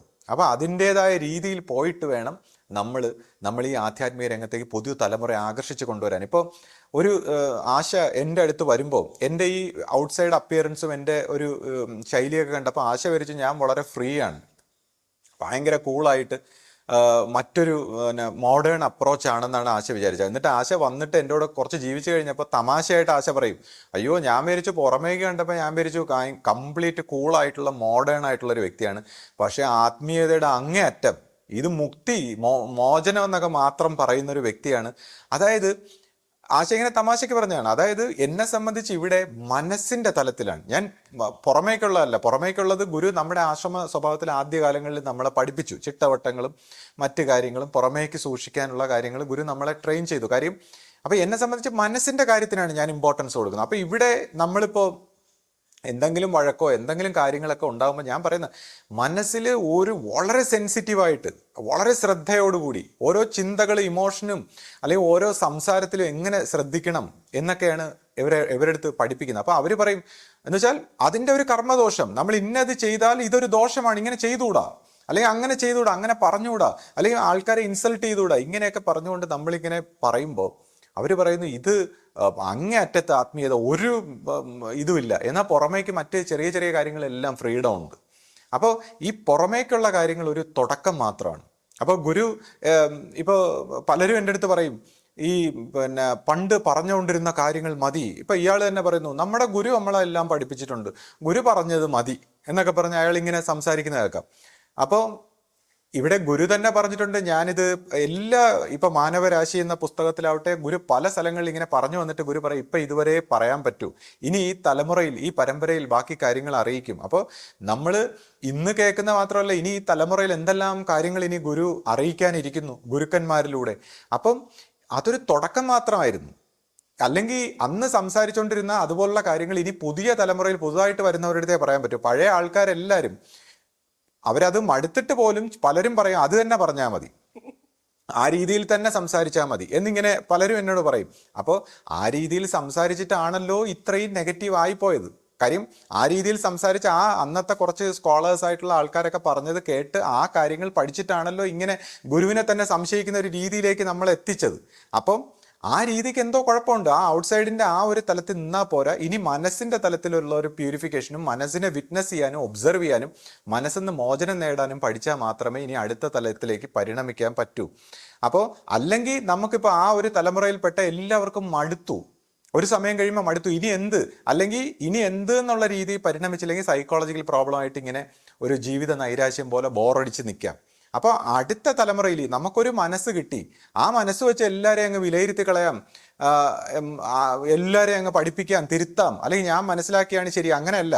ഈ മനസ്സ് എന്താണ്, ഇതിനെന്തറിവുണ്ട്, ഇതിൽ നിന്ന് മോചനം നേടണം എന്നുള്ള രീതിയിൽ ഉണരാനുള്ള ഒരു തലത്തിലേക്ക് നമ്മൾ പരിവർത്തനപ്പെടണം എന്നുള്ളതാണ്. അപ്പോൾ ആ ഒരു പടിപടിയായിട്ടുള്ള ഒരു മനസ്സിൻ്റെ തലത്തിലേക്കുള്ള ഒരു പരിണാമത്തെക്കുറിച്ചാണ് നമ്മൾ സംസാരിക്കുന്നത്. അപ്പോൾ ഇപ്പോൾ ഞാൻ പറയും, പലരും വന്ന് ആശ സംസാരിക്കൂ എന്ന് പറയുമ്പോൾ ഈ ചിലർ വിചാരിച്ചേക്കുന്ന, അപ്പം ഇയാൾ ഉൾപ്പെടെ ചോദിക്കുന്നുണ്ട്, അവിടെ ഒരു പുട്ട് കച്ചവടം നടത്തുന്നു. അതായത് പുള്ളി വിചാരിക്കുന്ന ആശയെ കഴിഞ്ഞ ദിവസം ഇങ്ങനെ പറയുന്നുണ്ടായിരുന്നു, ആശ എന്തിനാണ് അവിടെ ഇരുന്ന് ഇങ്ങനെ തലയാട്ടിക്കൊണ്ടിരിക്കുന്നത് ഇയാൾ പറയുമ്പോൾ എന്നാണ് പുള്ളി ചോദിക്കുന്നത്. ഇപ്പൊ കഴിഞ്ഞ ദിവസം വേറൊരാൾ വന്ന് കമന്റ് ചെയ്തു, ആശ വലിയൊരു പ്രാസംഗികയാണ്, ആശയെ കൊണ്ട് സംസാരിപ്പിക്കൂ മനസ്സിന്റെ ക്ലാരിറ്റിയെക്കുറിച്ച്. അപ്പൊ ഞാൻ വിചാരിക്കുന്നു, ഇത്രയും വർഷങ്ങളായിട്ട് ഇവിടെ മനസ്സിന്റെ ക്ലാരിറ്റിയെക്കുറിച്ചാണ് ഇവിടെ സംസാരിച്ചുകൊണ്ടിരിക്കുന്നത്, ഇനി പ്രാസംഗികയെ കൊണ്ട് പ്രസംഗിപ്പിക്കുമെന്ന് മനസ്സിന്റെ. അതായത് മനസ്സിന്റെ ക്ലാരിറ്റിയെക്കുറിച്ച് പ്രസംഗിച്ചിട്ട് അതും കൂടെ മനസ്സ് പഠിച്ചിട്ട് അതിന്റെ ആലസ്യത്തിൽ കിടന്നുറങ്ങാം. ഒന്ന് ആലോചിച്ചേ, ഈ മനസ്സിന്റെ ക്ലാരിറ്റി എന്ന് പറഞ്ഞാൽ മനസ്സിന്റെ ചിന്താധാരകളെ പൊട്ടിച്ച് സകല അണ്ടർസ്റ്റാൻഡിങ്ങിനെയും ഇതുവരെ അറിഞ്ഞതിനെ എല്ലാം പൊട്ടിച്ച് കളഞ്ഞിട്ട് പുതിയ ഒരു ബോധ തലത്തിലേക്ക് കടക്കുകയാണ്. അപ്പൊ അതിന് ഈ പ്രസംഗം നടത്തേണ്ട കാര്യമാണ്. ആധ്യാത്മികത ഒരു പ്രസംഗം നടത്തേണ്ട കാര്യമാണ്. ആധ്യാത്മിക പ്രസംഗം നടത്തേണ്ട കാര്യമല്ല. ആധ്യാത്മികത ബോധപൂർവം വിറ്റ്നസ് ചെയ്ത വ്യക്തികൾക്ക് മാത്രമേ ആധ്യാത്മിക പ്രഭാഷണം നടത്താൻ കഴിയൂ. കാര്യം ആധ്യാത്മികത മനസ്സിനെ പൊട്ടിക്കുന്ന കാര്യമാണ്. അല്ലാതെ മനസ്സിന് വേണ്ടതോ അല്ലെങ്കിൽ മനസ്സിനെ പഠിപ്പിക്കുന്ന കാര്യം അല്ല ആധ്യാത്മികത. അത് നമ്മൾ പുറമേക്കുള്ള ചിട്ടവട്ടങ്ങൾ മാത്രമേ നമുക്ക് മനസ്സിനെ പറഞ്ഞ് പഠിപ്പിക്കാൻ പറ്റൂ. അല്ലെങ്കിൽ ഇപ്പൊ ഇങ്ങനെ പൂവിടണം, അല്ലെങ്കിൽ ഇങ്ങനെ സങ്കല്പം ചെയ്യണം, അല്ലെങ്കിൽ ഇന്ന സ്ഥലത്ത് ഇന്ന കാര്യം ചെയ്യണം, അല്ലെ മറ്റത് മറിച്ചത് എന്നൊക്കെ പറഞ്ഞ് ഇങ്ങനെ കൊച്ചു കൊച്ചു കാര്യങ്ങളെ പറയാൻ പറ്റൂ. ബാക്കി റിയൽ ആയിട്ടുള്ള ആത്മീയത, ആത്മബോധത്തിലെത്തി പരമബോധത്തിലേക്ക് സഞ്ചരിക്കുന്ന ആത്മീയത, അത് പ്രസംഗിക്കാനുള്ളതല്ല. അത് മനസ്സിനെ പൊട്ടിച്ച് മോചനപ്പെടുത്തി മനസ്സിന്റെ അറിവുകൾ തെറ്റാണെന്ന് ബോധ്യപ്പെടുത്തി ഐ നോ നത്തിങ്, നമ്മൾ അറിഞ്ഞത് ഒന്നുമല്ല എന്ന് മനസ്സിലാക്കി അവിടെ നിന്നാണ് ഈ യഥാർത്ഥ അറിവിലേക്ക്, ജ്ഞാനത്തിലേക്ക് പരിണമിക്കേണ്ടത്. അപ്പം ഇത് പ്രസംഗിക്കാനുള്ളൊരു വിഷയമല്ല, ഇത് പ്രസംഗിച്ച് രസിക്കാനുള്ളൊരു വിഷയമല്ല. പലരും കരുതുന്ന പോലെ ഈ ചിലരിങ്ങനെ ആധ്യാത്മിക വിഷയങ്ങൾ ഇങ്ങനെ കാളപ്പെടുക്കുന്നതൊക്കെ എഴുതി വിടും. അതെല്ലാം ഇങ്ങനെ ഒരു തരം വട്ടാണ്. അത് ആധ്യാത്മികതയല്ല. അല്ലെങ്കിൽ ചിലരിങ്ങനെ ഒരു വീഡിയോ എടുത്തു വെച്ച് എന്തെങ്കിലുമൊക്കെ ഇങ്ങനെ ആധ്യാത്മികത എന്ന് പറഞ്ഞുകൊണ്ട് ഇങ്ങനെ അതൊന്നും അല്ല ആധ്യാത്മികത. ആധ്യാത്മികത മനസ്സിനെ പഠിപ്പിക്കാനുള്ള കാര്യമല്ല, മനസ്സിന്റെ വിഷയമല്ല, ആത്മബോധവുമായിട്ട് ബന്ധപ്പെട്ടതാണ് ആധ്യാത്മികത. അപ്പോൾ ഇതിലേക്കുള്ള കാര്യങ്ങൾ തന്നെയാണ് നമ്മൾ സംസാരിക്കുന്നത്. അതിൻ്റെ ഒരു തുടക്കം ഗുരു നമ്മുടെ ഒരു തലമുറയെ തുടങ്ങി വെച്ചു. അതുമായിട്ട് ബന്ധപ്പെട്ട കാര്യങ്ങൾ തന്നെയാണ് പറയുന്നത്. അപ്പോൾ ഈ ആശ പറയൂ എന്ന് പറയുന്ന ആശയോടുള്ള സ്നേഹം കൊണ്ടല്ല. ഇവിടെ ഈ നമ്മൾ രണ്ടും കൂടെ ഒരുമിച്ചിരിക്കുന്ന ഇതിൻ്റെ ഇടയിൽ ഒരു സ്പർദ്ധ ഉണ്ടാക്കാം എന്ന് വിചാരിച്ചിട്ടാണ് ഈ കളിക്കുന്നത്. പലരും വന്ന ആശയോട് ഈ സ്നേഹം ഇപ്പം എങ്ങനെ ഉണ്ട് എന്നൊക്കെ പറഞ്ഞ് ഈ സ്നേഹിക്കുന്നത്. ഞാനിപ്പോൾ ഈ ആശയുടെ ഈ കാര്യം പറയുമ്പോൾ തന്നെ ചിലർ വിചാരിച്ചേക്കുന്ന ആശയ്ക്ക് അങ്ങ് സംസാരിക്കാൻ മുട്ടിയിരിക്കുകയാണ്. അതങ്ങ് പ്രിവെന്റ് ചെയ്യണം അയാള്. ആ നിഷ്ഠൂരൻ പ്രിവെന്റ് ചെയ്യുമ്പോൾ പാവപ്പെട്ടവൾ ഇരുന്ന് സ്ട്രഗിൾ ചെയ്യാണ്. ആശ എൻ്റെ ഒരു പത്നി എന്ന് പറയുമ്പോൾ മൈ ബെറ്റർ ഹാഫാണ്. ഞാൻ എന്ത് ചെയ്യുന്നോ അത് ശരിയാണെന്നുള്ളൊരു ബോധമുള്ളൊരു സ്ത്രീയാണ്. അപ്പോൾ ഇവിടെ ഞാൻ പറയും, ഇതിപ്പോ ഒരു ആധ്യാത്മിക രംഗത്ത് വരുമ്പോൾ ഇപ്പോൾ സ്ത്രീകളെ സംബന്ധിച്ചായാലും ഞാൻ പലയിടത്തും എനിക്ക് പറയാനുള്ള ഇത്രയേ ഉള്ളൂ. നമ്മളൊരു ആധ്യാത്മികമായിട്ടുള്ള ഒരു ആത്മബോധത്തിന്റെ തലത്തിൽ വന്ന നമ്മുടെ ഭാര്യമാരായാലും നമ്മുടെ വീട്ടിലുള്ളവരായാലും എല്ലാവരും നമ്മളെ ആ രീതിയിൽ സ്നേഹിക്കാനും ബഹുമാനിക്കാനും ഒക്കെ തുടങ്ങുന്നതാണ്. അപ്പോൾ അതുകൊണ്ട് ഇത് ഒരു ആധ്യാത്മികതയുടെ ഒരു അണ്ടർസ്റ്റാൻഡിങ് ആണ്. ആരെവിടെ സംസാരിക്കണം, എന്ത് സംസാരിക്കണം എന്ന് പരസ്പര ഐക്യത്തോടെ തിരിച്ചറിയാനുള്ളത് ഒരു ആധ്യാത്മിക ബോധത്തിലുള്ള ഒരു തിരിച്ചറിവാണ്. അവിടെ ഇപ്പോൾ തൻ്റെ സുഖത്തിന് വേണ്ടി താൻ എന്തെങ്കിലും സംസാരിച്ച് തെളിയിക്കുക എന്നുള്ളതല്ല. ആ ആശയെപ്പോലുള്ളൊരു വ്യക്തിക്കറിയാം ഞാൻ എന്ത് സംസാരിക്കുന്നു, അതിനെന്ത് പ്രസക്തിയുണ്ട്, ആശ എന്ത് സംസാരിക്കണം, അതൊക്കെ അവർക്ക് വ്യക്തമായി മനസ്സിലാക്കാനുള്ള ഒരു ബോധമുണ്ട്. അപ്പം അവിടെ വന്ന് ഈ കുത്തിത്തിരിക്കാൻ ഇത് കേട്ടിട്ട് ഉടനെ ആശയെ അങ്ങോട്ട് ഇനി സ്നേഹിച്ച് ആശയെ ഒന്ന് താളപ്പെടുത്തി എടുത്ത് പാവത്തിൽ നിന്ന് അങ്ങ് മോചിപ്പിക്കാന്നുള്ളൊരു മനഃശാസ്ത്ര കളിയൊന്നും കളിക്കണ്ട. ഇതേപോലുള്ള മനഃശാസ്ത്രം നിങ്ങൾ വാല് പൊക്കുമ്പോൾ തന്നെ എനിക്കറിയാം. അതുകൊണ്ട് ഇതേപോലത്തെ കള്ള മനഃശാസ്ത്രവും കള്ള സ്നേഹവും കള്ള കസ്റ്റമർ കെയറും ഒന്നും കൊണ്ടുവരണ്ട. നമുക്ക് സത്യമായ സ്നേഹത്തിലേക്ക് പരിണമിച്ചാൽ മതി. അപ്പോൾ ഒരു സത്യമായ സ്നേഹത്തിലേക്ക് പരിണമിക്കാനും സത്യമായ ബന്ധങ്ങളിലേക്ക് വരാനും പരിശ്രമിക്കുക. പിന്നെ ആശയെ ഞാൻ സംസാരിപ്പിക്കും, ആശയെ കൊണ്ട് ഞാൻ സംസാരിപ്പിക്കാം. പക്ഷേ ഇനി പഴയ ആശയല്ല നിങ്ങൾ കാണാൻ പോകുന്നത്, ഇനി പുതിയ ആശയമാണ് കാണാൻ പോകുന്നത്, പുതിയ കാര്യങ്ങൾ പറയുന്നത്. കാരണം ഞാൻ ആശയോട് പറഞ്ഞു, ഇനി നമുക്ക് ആത്മീയ താരാട്ട് പാടാൻ പറ്റില്ല. ആത്മീയം കൊണ്ട് താരാട്ട് പാടി ഉറക്കി എന്നിട്ട് ആ അറിവും കൊണ്ട് ഗുരുവിനെ തന്നെ സംശയിക്കാനും ഭ്രാന്തുണ്ടാക്കാനും പരാതി പറയാനും മറ്റുള്ളവരെ മൊത്തം കുറ്റം പറയാനും അങ്ങനെയുള്ള ആത്മീയ താരാട്ടിന്റെ അറിവിന് വേണ്ട.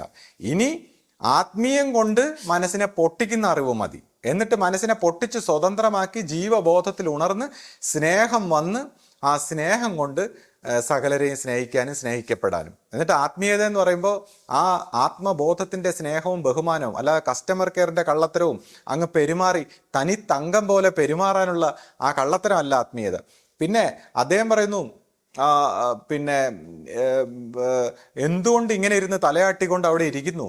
അതാണ് ഇപ്പോൾ അദ്ദേഹത്തിന് എനിക്ക് തോന്നുന്നു അത് കണ്ടിട്ട് പിടിക്കുന്നില്ലെന്ന് തോന്നുന്നു. ഏതോ ഒരു സ്ത്രീ, ഏത് സ്ത്രീ ഇങ്ങനെ ആവട്ടെ, ഭർത്താവ് പറയുന്നതും കേട്ട് സന്തോഷത്തോടെ ഇരിക്കുന്ന കണ്ടിട്ട് പുള്ളിക്ക് പിടിക്കുന്നില്ലെന്ന് തോന്നുന്നു. അപ്പൊ പുള്ളിയുടെ ആ മാനസികാവസ്ഥയിൽ ഇനി ഇവിടെ ഒരു കുതന്ത്രം ഉണ്ടാക്കാൻ വല്ല വഴിയുണ്ടോ എന്ന് നോക്കേണ്ട. അപ്പോൾ എൻ്റെ ആശാനെ, ഇതേപോലുള്ള കുതന്ത്ര പരിപാടികളൊക്കെ നിർത്തി, ഇതൊക്കെ മനഃശാസ്ത്രം അറിയാവുന്നവർക്ക് ഈ കുതന്ത്ര പരിപാടികളൊക്കെ മനസ്സിലാക്കുമെന്ന് മനസ്സിലാക്കിയിട്ട് നിങ്ങൾ സതുദ്ദേശത്തോടെ ആധ്യാത്മിക പ്രവർത്തനം നടത്തൂ. അല്ലാതെ മറ്റുള്ളവരുടെ ജീവിതം കുളം തോണ്ടാനും അല്ലെങ്കിൽ മറ്റുള്ളവരുടെ വീഡിയോയെ പരിഹസിക്കാനും മറ്റു കാര്യങ്ങളും നോക്കാതെ അവനവൻ്റെ കാര്യങ്ങൾ നോക്കൂ. അവനവൻ്റെ കാര്യങ്ങൾ നോക്കി അവനവൻ്റെ ആത്മബോധനത്തെക്കുറിച്ച് താങ്കൾ വ്യാകുലപ്പെടുക. അതാണ് എനിക്ക് പറയാനുള്ളത്. പിന്നെ നമ്മുടെ ജീവിതത്തെ കുറിച്ച് പുള്ളി ഒരു അവലോകനം നടത്തിയിട്ടുണ്ട്. വളരെ മോശമായ രീതിയിലൊക്കെ പറയുന്നു. അതില് ഈ ജീവിതം ഇങ്ങനെ കുളമാക്കിയത് ഗുരു ആണെന്നാണ് പുള്ളി ആക്ഷേപിക്കുന്നത്. അത് മറ്റൊരു വ്യക്തിയായിട്ട് പുള്ളി ചർച്ച ചെയ്തു. എന്നിട്ട് ആ ചർച്ച ചെയ്തതിൽ നിന്ന് പുള്ളിക്ക് കിട്ടിയ കുറെ വിവരങ്ങൾ വെച്ചുകൊണ്ട് പുള്ളി എന്തൊക്കെയോ വളരെ മോശമായ കഥകൾ മെനഞ്ഞ് അവതരിപ്പിച്ചിട്ടുണ്ട്. അപ്പം അതിനെക്കുറിച്ച് എന്തെങ്കിലും പറയുന്നുണ്ടോ? ഈ കാര്യത്തെക്കുറിച്ച് പറയുമ്പോൾ ഞാൻ മുമ്പൊരു വീഡിയോ ഇട്ടിരുന്നു. അപ്പോൾ അതിനകത്ത് അവിഹിതം എന്നൊരു വാക്ക് കണ്ടിട്ട് ഇപ്പോൾ നമ്മുടെ ജീവിതത്തെക്കുറിച്ച് ആശ സംസാരിക്കുമ്പോൾ അവിഹിതം എന്നൊരു ടൈറ്റിൽ കണ്ടു. അപ്പോൾ പുള്ളി നമ്മുടെ വീഡിയോകളെല്ലാം ഇങ്ങനെ സാഹൂതം കാണുന്ന ഒരു വ്യക്തിയാണ്. അപ്പോൾ അതിൽ തന്നെ അവിഹിതം എന്ന് കണ്ടപ്പോൾ പുള്ളി വളരെ ഇൻട്രസ്റ്റിംഗ് ആയിട്ട് ആ വീഡിയോ മുഴുവൻ കണ്ടു. അപ്പം ഞാൻ ഈ അവിഹിതം എന്ന് പറഞ്ഞിട്ട് അതിനകത്ത് മൊത്തം ആത്മീയമാണ് പറഞ്ഞത്. അപ്പം ഞാൻ പറഞ്ഞു ആശയെടുത്ത് ഈ അവിഹിതം, അപ്പോൾ പുള്ളി അതിൽ പരാതി ഉന്നയിക്കുന്നുണ്ട്, അവിഹിതം എന്ന് പറഞ്ഞിട്ട് അതിനകത്തൊന്നും പറഞ്ഞിട്ടില്ല എന്ന്. അപ്പൊ ടൈറ്റിൽ കൊടുത്തിട്ട് അപ്പം ഞാൻ പറഞ്ഞു, ആശയോട് ഞാൻ പറഞ്ഞു, അവിഹിതം എന്ന് കണ്ടാലേ ആൾക്കാർ വീഡിയോ കാണൂ. ആത്മീയം എന്ന് പറഞ്ഞാൽ ആരും വീഡിയോ കാണാൻ പോണില്ല. അതുകൊണ്ട് അവിഹിതം എന്ന് പറഞ്ഞെങ്കിലും വീഡിയോ ഒന്ന് കാണുന്നവരെ കുറച്ച് ആത്മീയം പഠിപ്പിക്കാം എന്ന് പറഞ്ഞാണ് ഞാൻ ആ വീഡിയോ ഇട്ടത്. അതൊരു വിഷയം. പിന്നെ രണ്ടാമത്തെ വിഷയം എന്താണെന്ന് വെച്ചാൽ, ഞാൻ ഇതിനകത്ത് ഇതുപോലുള്ള കാര്യങ്ങൾ പറയാത്തത്, നമ്മൾ എന്തിനാണ് മറ്റു വ്യക്തികളെക്കുറിച്ച് പിന്നെ മോശമായിട്ട് സംസാരിക്കുന്നത്? ഇപ്പോൾ ആശ തന്നെ പലപ്പോഴും ആശയുടെ ജീവിതത്തിൽ ഇങ്ങനെ ഒരു വ്യക്തി ചീത്തപ്പേരൊക്കെ ഉണ്ടാക്കി പല രീതിയിൽ കള്ളക്കഥകളൊക്കെ പ്രചരിപ്പിച്ചപ്പോഴും ആശ അതിനെക്കുറിച്ചൊരു എക്സ്പ്ലനേഷൻ കൊടുക്കണമെന്ന് പറഞ്ഞപ്പോൾ ഞാൻ പറഞ്ഞു, അത് പറയണ്ട, മറ്റു വ്യക്തികളെക്കുറിച്ച് നമ്മൾ പറയണ്ട, നമ്മൾക്ക് വന്നത് നമുക്കങ്ങ് സഹിക്കാം എന്ന് പറഞ്ഞിട്ട് ഞാൻ മറ്റു വ്യക്തികളെ, കാര്യം നമ്മൾ മറ്റു വ്യക്തികളെ അധിക്ഷേപിക്കാനോ മോശക്കാരാക്കാനോ മാക്സിമം ഒഴിവാക്കുന്നു. അപ്പോൾ ഇതുപോലുള്ള വ്യക്തികൾക്ക് അത് മനസ്സിലാവുന്നില്ല. കാര്യം നമ്മളിങ്ങനെ കരുണാപൂർവ്വം ഇങ്ങനെ ഒഴിവാക്കുന്നു എന്നുള്ളൊരു വിഷയം പുള്ളിക്ക് സ്വപ്നത്തിൽ പോലും ചിന്തിക്കാൻ പറ്റുന്നില്ല. പുള്ളി വിചാരിക്കുന്ന, പുള്ളിക്കൊരു ഒരു ചെറിയ ഒരു അറ്റവും മൂലം എന്തിൻ്റെങ്കിലും കിട്ടിക്കഴിഞ്ഞാൽ ആൾക്കാരെ അധിക്ഷേപിക്കാൻ അത് പൊടിപ്പും തൊങ്ങലും വെച്ചാണ് പുള്ളി ഉപയോഗിക്കുന്നത്. അപ്പോൾ പുള്ളി വിചാരിക്കുന്നത് ഇവർക്കെന്തോ മറച്ചു വയ്ക്കാനുണ്ട്, അല്ലെങ്കിൽ ഇവർക്കെന്തോ പേടിയാണ്, അല്ലെങ്കിൽ ഇവർക്കെന്തോ മറ്റ് ഒളിച്ചു വയ്ക്കാനും കാര്യങ്ങളൊക്കെ ഉണ്ടെന്നാണ് പുള്ളിയുടെ ചിന്താഗതി. അപ്പൊ പുള്ളിയുടെ ചിന്താഗതിയിലാണ് പുള്ളി എല്ലാം വിലയിരുത്തുന്നത്. പുള്ളി എല്ലാ നോർമലായിട്ടുള്ള, അതായത് നമ്മൾ നോർമലായിട്ട് കാണുന്ന ജീവിതത്തിൽ സംഭവിക്കുന്ന, ആശ്രമത്തിലും ഒക്കെ സംഭവിക്കുന്ന നോർമലായിട്ടുള്ള കാര്യങ്ങൾക്കെല്ലാം അബ്നോർമൽ ആയിട്ടുള്ള ഒരു കഥയാണ് പുള്ളിക്ക്. എല്ലാം ദുരൂഹം. നോർമലായിട്ട് ക്യാൻസർ ബാധിച്ച് മരിച്ചാൽ, അല്ലെങ്കിൽ മറ്റെന്തെങ്കിലും അസുഖം വന്ന് മരിച്ചാൽ, അല്ലെങ്കിൽ ആരെങ്കിലും എവിടെയെങ്കിലും തട്ടി വീണാൽ, എന്ത് കാര്യം വന്നാലും പുള്ളിക്ക് ദുരൂഹമാണ്. ഇനി ആക്സിഡന്റ് വന്ന് മരിച്ചാൽ പോലും ദുരൂഹം. അപ്പോൾ എനിക്ക് തോന്നുന്നു ഓവറായിട്ട് ചിന്തിച്ച് എന്തോ മാനസികമായിട്ട് പുള്ളിക്ക് ഇളകിപ്പോയെന്നാണ് തോന്നുന്നത്. എല്ലാത്തിനും ഒരു ദുരൂഹതയാണ്. അപ്പോൾ എന്നെ സംബന്ധിച്ച് ആധ്യാത്മികത എന്ന് പറയുമ്പോൾ ഒരു സ്നേഹത്തിന്റെ, ശാന്തിയുടെ, ഭക്തിയുടെ ഒരു വശമാണ്. അപ്പം അപ്പോൾ അദ്ദേഹം പറയുന്നു, ഞാൻ ഇവിടെ നിന്ന് പലതും ഞാൻ ജോലി ചെയ്തു, മറ്റേ മറിച്ച് തന്നു. അപ്പം നമ്മളെയൊക്കെ സംബന്ധിച്ചപ്പോൾ ആശയൊക്കെ എത്രയോ ചെറുപ്പം, ജനിച്ചപ്പോൾ മുതൽ ഇവിടെ ഉള്ളതാണ്. എൻ്റെ അമ്മയ്ക്കാവട്ടെ, അമ്മയുടെ കുടുംബത്തിനാവട്ടെ, അപ്പം നമ്മളൊക്കെ ഇത്ര 10-60 കൊല്ലമായിട്ട് ഇവിടെ ഇതിനെ കണ്ട് കേട്ട് വളർന്നു വന്നിരിക്കുന്ന നമുക്കറിയാത്ത എന്ത് കാര്യമാണ് ഇന്നലെ വന്ന ഈ മനുഷ്യന് മനസ്സിലാക്കിയിരിക്കുന്ന ഈ ആശ്രമത്തെക്കുറിച്ച്. സത്യത്തിൽ ഈ ആശ്രമത്തെക്കുറിച്ച് ഒന്നും മനസ്സിലാക്കിയിട്ടില്ലാത്തൊരു വ്യക്തിയാണ് ഈ സംസാരിക്കുന്നത്. അദ്ദേഹം കുടുംബാംഗം എന്നാണ് പറയുന്നത് ഗുരുവിനെ. ഇപ്പൊ ഗുരുവിനെയൊക്കെ പോലുള്ള ഒരു ഗുരുവിനെ സംബന്ധിച്ച് രക്തബന്ധത്തിൽ കുടുംബാംഗം എന്ന് പറയുന്ന അധിക്ഷേപിക്കുന്നതിന് തുല്യമാണ്. ഗുരുവിന്റെ കുടുംബാംഗം എന്ന് പറയുന്ന ശിഷ്യ സമൂഹം, നമ്മളെല്ലാവരും ഗുരുവിന്റെ കുടുംബം, നമ്മൾ ശിഷ്യന്മാര്. അല്ലെങ്കിൽ ഇപ്പൊ ഞാൻ കഴിഞ്ഞ ദിവസം പറഞ്ഞു, എൻ്റെ ഗുരു ശിഷ്യപൂജിതയാണെങ്കിൽ എൻ്റെ ഗുരുവിന്റെ ഗുരുവാണ് നവജ്യോതി ശ്രീ കരുണാകര ഗുരു. അപ്പൊ ഞാൻ ആ ഗുരു ശിഷ്യ പരമ്പരയിലുള്ള ഒരാളാണ്. ഒരു കണ്ണിയാണ്. എൻ്റെ അമ്മയുടെ ഗുരു നവജ്യോതി ശ്രീ കരുണാകര ഗുരുവായിരുന്നു. അപ്പൊ ആശയ്ക്കും നമുക്കൊക്കെ ആദ്യകാലത്ത് ഗുരു നവജ്യോതി ശ്രീ കരുണാകര ഗുരുവാണ്. എന്നാൽ നമ്മൾ ആ പൂർണ്ണതയിലേക്ക് എത്താത്തത് കൊണ്ട് നമുക്ക് വീണ്ടും ഒരു സദ്ഗുരുവിൻ്റെ ആവശ്യം വന്നപ്പോൾ നമ്മൾ രണ്ടാമത്തെ ഗുരുവിനെ സ്വീകരിച്ച് നമ്മൾ ആ രീതിയിലാണ് പരിണമിക്കുന്നത്. അപ്പോൾ എക്കാലവും ഗുരു മനുഷ്യ രൂപത്തിലാണ്, നമുക്ക് ദൈവത്തിൻ്റെ സ്വഭാവത്തിലാണ് നമ്മൾ പരമ ഗുരുവിനെ എക്കാലവും നമ്മുടെ പരമ്പരയിൽ കാണുന്നത്. അപ്പൊ ഈ വ്യക്തിക്ക് ഇതെല്ലാം തെറ്റാണ്, ഈ വ്യക്തിക്ക് ഇതെല്ലാം തെറ്റാണ്. എന്നിട്ട് കുടുംബാംഗം, എന്നിട്ട് ഗുരുവിന്റെ ഫോട്ടോ, അങ്ങനെ എല്ലാ കാര്യത്തിനെയും വളരെ ആശ്രമോചിതമായിട്ടുള്ള ഒരു രീതിയിലും അല്ല ഒന്നിനെയും കൈകാര്യം ചെയ്യുന്നത്. കാര്യം കുടുംബാംഗം എന്നൊക്കെ പറഞ്ഞിരുന്നപ്പോൾ ഗുരു ശരീരത്തിലുണ്ടായിരുന്നെങ്കിൽ കാരണക്കുറ്റി നോക്കി ഒരു അടി കൊടുത്തനെ, കുടുംബാംഗം എന്ന പേര് വെച്ചതിൽ. അപ്പം ഇത് അങ്ങനെ ഗുരുക്കന്മാരെ അങ്ങനെ പറഞ്ഞുകൂടാ, അങ്ങനെ അധിക്ഷേപിക്കുന്നതിന് തുല്യമാണ്. ഇതെന്ന് പറഞ്ഞാൽ നമ്മളാണ് കുടുംബാംഗം, ഞാനാണ് ഗുരുവിന്റെ കുടുംബാംഗം, അപ്പൊ ആശയാണ് ഗുരുവിന്റെ കുടുംബാംഗം. ഗുരുവിനെ രക്തബന്ധം വെച്ച് പറഞ്ഞ സ്ഥിതിക്ക് ഈ ഇദ്ദേഹം കുടുംബാംഗമേ അല്ല, ഗുരുവിന്റെ ശത്രു. വേണമെങ്കിൽ ഇപ്പോൾ പണ്ട് മഹാഭാരതത്തിൽ ശകുനി രക്തബന്ധത്തിന്റെ പേരിലാണ് ആ കളിയെല്ലാം കളിച്ചത്. അപ്പൊ അതുപോലെയാണ് രക്തബന്ധത്തിന് വേണ്ടി കളിക്കുന്നവർ ശകുനി കളിയാണ്. ആത്മബന്ധത്തിന് വേണ്ടി, ഗുരുശിഷ്യ പാരസ്പര്യത്തിന് വേണ്ടി, അതാണ് ആത്മീയത. അപ്പം ഈ വ്യക്തി നമ്മുടെ എല്ലാ പ്രവർത്തനങ്ങളെയും തെറ്റായിട്ട് ഒരു കള്ളക്കഥകളും കാപട്യങ്ങളും, ഇപ്പൊ എൻ്റെ ജീവിതത്തെക്കുറിച്ച് നമ്മളെന്ത് ആ അവിഹിതത്തിൽ എന്ന് പറയുന്ന ആ വീഡിയോയിൽ എന്താ പറയാത്തത്? കാര്യം അവിഹിതം കണ്ടോളാൻ വേണ്ടിയാണ് പുള്ളി വീഡിയോ കാണാൻ വരുന്നത്. പുള്ളിക്ക് ആത്മീയതയൊന്നും വേണ്ട. അവിഹിതം എന്താ പറയാത്തത്? ആത്മീയതയൊക്കെ പുള്ളിക്ക് അറിയാമെന്നാണ് പറയുന്നത്. അവിഹിതത്തിനെ കുറിച്ച് കഥ പറഞ്ഞു കൊടുക്കാത്തതുകൊണ്ടാണ് പുള്ളിക്ക് അത് പറ്റിയില്ല. അപ്പം ഈ അവിഹിതത്തെക്കുറിച്ചും അല്ലെങ്കിൽ മറ്റു വ്യക്തികളെക്കുറിച്ചും നമ്മൾ എപ്പോഴും പറയണ്ടെന്ന് വെക്കുന്നു. പിന്നെ ഇപ്പോൾ ഞാൻ ഈ ചില കാര്യങ്ങൾ ഞാൻ പറയുമ്പോൾ എന്തിനാണ്, ഇപ്പോൾ നമ്മളിവിടെ കുറേ ആൾക്കാരുണ്ട്, പാവമാണ്, ഇന്ന ആള് പാവമാണ്. എന്താ പാവം എന്ന് പറയുമ്പോൾ നിങ്ങൾ എന്താ അയാളുടെ മനസ്സിൽ കയറി പരിശോധിച്ചോ? ഈ പാവം എന്ന് പറയുന്നത് എന്താ? ഈ സ്വന്തം വീട്ടിലിരിക്കുന്ന സാധനം അവരുടെ വീട്ടുകാരെ നിന്ന് തട്ടിയെടുത്തോണ്ട് പോയി മറ്റുള്ളവർക്ക് കൊടുക്കുന്നതോ, അല്ലെങ്കിൽ ഏതെങ്കിലും ഒരു സ്ഥാപനത്തിൽ ഇരിക്കുമ്പോൾ അവിടുത്തെ പൈസ ദൂർത്തടിച്ച് നശിപ്പിച്ച് നിങ്ങൾക്ക് തരുന്നതോ, അതാണോ പാവം? അല്ലെങ്കിൽ മനുഷ്യ ഇങ്ങനെ എന്തെങ്കിലും ഈ പിന്നെ കയ്യും കാലുമുള്ള മനുഷ്യർക്ക് എന്തിനാണ് പരസ്പരം ആവശ്യമില്ലാത്തടത്ത് സഹായിക്കുന്നത്? അപ്പൊ തന്നെ ആവശ്യമുള്ളിടത്ത് ദൈവമായിട്ടാണ് നമ്മളെ മറ്റു മനുഷ്യർ സഹായിക്കുന്നത്. അല്ലാതെ ആവശ്യമില്ലാത്തടത്ത് ഒന്ന് സഹായിക്കുന്നത് പാവത്തരമല്ല, അത് കള്ളത്തരമാണ്. ഇമേജിന് വേണ്ടി നൈസായിട്ട് പെരുമാറുന്ന നൈസായ വ്യക്തിത്വം അല്ല, അത് അഭിനയമാണ്. അപ്പം ഈ കസ്റ്റമർ കെയർ പോലുള്ള അഭിനയം വെച്ച് പാവം, ഭൂതം, ഭാവി മനുഷ്യൻ ഇത്രമാത്രം അന്ധനായി പോകുന്നു. അല്ലെങ്കിൽ ആൾക്കാർ പറയുന്ന കഥകൾ വിശ്വസിക്കുന്നു. ഓരോ വ്യക്തികൾ അവനവന്റെ ഇമേജിനെ പ്രൊട്ടക്ട് ചെയ്യാൻ വേണ്ടി മാത്രമല്ല ഈ കഥകളെല്ലാം പടച്ചു വിടുന്നത്. ആരെങ്കിലും പറയുന്ന കഥകൾ ആരെങ്കിലും വിശ്വസിക്കും. ഇപ്പൊ എന്നെ സംബന്ധിച്ച് എൻ്റെ ജീവിതത്തിൽ എനിക്കിങ്ങനെ ഒരു കഥകളും ചീത്തപ്പേരും അങ്ങനെയൊക്കെ കേൾക്കുന്ന സമയത്ത് ഞാൻ വിചാരിച്ചു ഇതൊരു ആധ്യാത്മികമായ ഒരു പരിണാമമാണ്. ചിലപ്പോൾ ഇതൊക്കെ കേൾക്കുന്നത് നല്ലതാണ്, നമ്മുടെ ദോഷങ്ങൾ അത്രയും പോകും.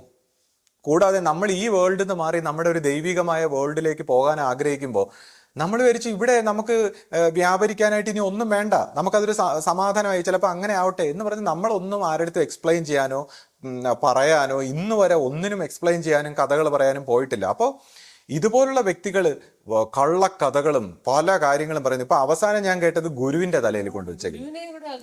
അപ്പോൾ എല്ലാത്തിനും ഗുരുവിന്റെ പേരിൽ. അപ്പോൾ അതുകൊണ്ട് നമുക്ക് കുറച്ച് കാര്യങ്ങളൊക്കെ പറയേണ്ട ഒരു സാഹചര്യം വരുന്നു. അപ്പൊ ഞാൻ എന്തായാലും ഇപ്പൊ ഞാൻ വ്യക്തിഗതം നടത്താൻ ഉദ്ദേശിക്കുന്നില്ല, പക്ഷെ ഞാൻ ഒരു കഥ പറയുകയാണ്.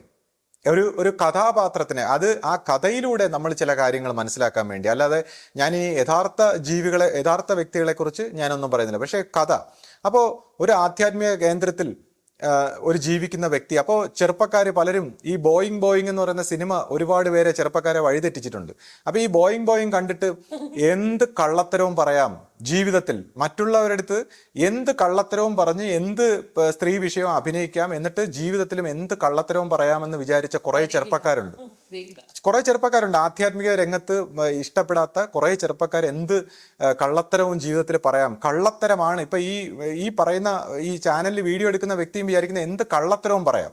കള്ളത്തരമാണ് ജീവിതം. കള്ളത്തരം കൊണ്ട് നമ്മളിങ്ങനെ കോടതിയിലൊക്കെ സംസാരിക്കുന്ന പോലെ ഇങ്ങനെ കള്ളത്തരം പറഞ്ഞ് പറ്റിച്ചാൽ മതി, കാര്യം ശരിയാവും എന്നാണ് വിചാരിച്ചേക്കുന്നത്.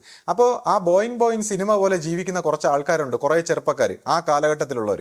അപ്പോൾ ഈ കഥാപാത്രം പ്രേമം, അപ്പോൾ പുള്ളിക്ക് ജീവിതത്തിന്റെ തുടക്കം മുതൽ അവസാനം വരെ പ്രേമം. അപ്പോൾ പ്രേമിക്കുന്നവർ തെറ്റാണെന്ന് ഞാൻ പറയില്ല, ഞാൻ ഒരു പ്രേമമൊന്നും തെറ്റായിട്ട് ഞാൻ പറയില്ല. പക്ഷെ പ്രേമിച്ചുകൊണ്ടിരിക്കുകയാണെങ്കിൽ നമ്മൾ കല്യാണം കഴിക്കരുത്. നമുക്കിപ്പോൾ കുട്ടികളെ നോക്കാൻ വയ്യ, കുട്ടികളെയൊക്കെ കൊണ്ട് ബോർഡിങ്ങിൽ തള്ളൂ എന്ന് പറയുന്ന വ്യക്തിത്വങ്ങളൊന്നും കല്യാണം കഴിക്കാൻ പാടില്ല. അപ്പോൾ നമുക്ക് ഉത്തരവാദിത്തങ്ങൾ എടുക്കാൻ പറ്റില്ല. നമ്മൾ വിവാഹം കഴിഞ്ഞാലും നമ്മൾ പ്രേമിച്ചുകൊണ്ടിരിക്കുന്നത് പിന്നെ നമ്മൾ വിവാഹം കഴിക്കാൻ പോരുത്. അത് അവിടെയാണ് തെറ്റ്. അല്ലാതെ ഈ പറയുന്ന പോലെ പ്രേമിച്ചുകൊണ്ടിരിക്കുന്ന തെറ്റെന്ന് ഞാൻ പറയുന്നില്ല. കാര്യം അദ്ദേഹം ഈ പറയുന്ന ആരെയും കടന്നു പിടിക്കാനോ മറ്റ് വൃത്തികേടുകളൊന്നും ചെയ്യുന്നില്ല.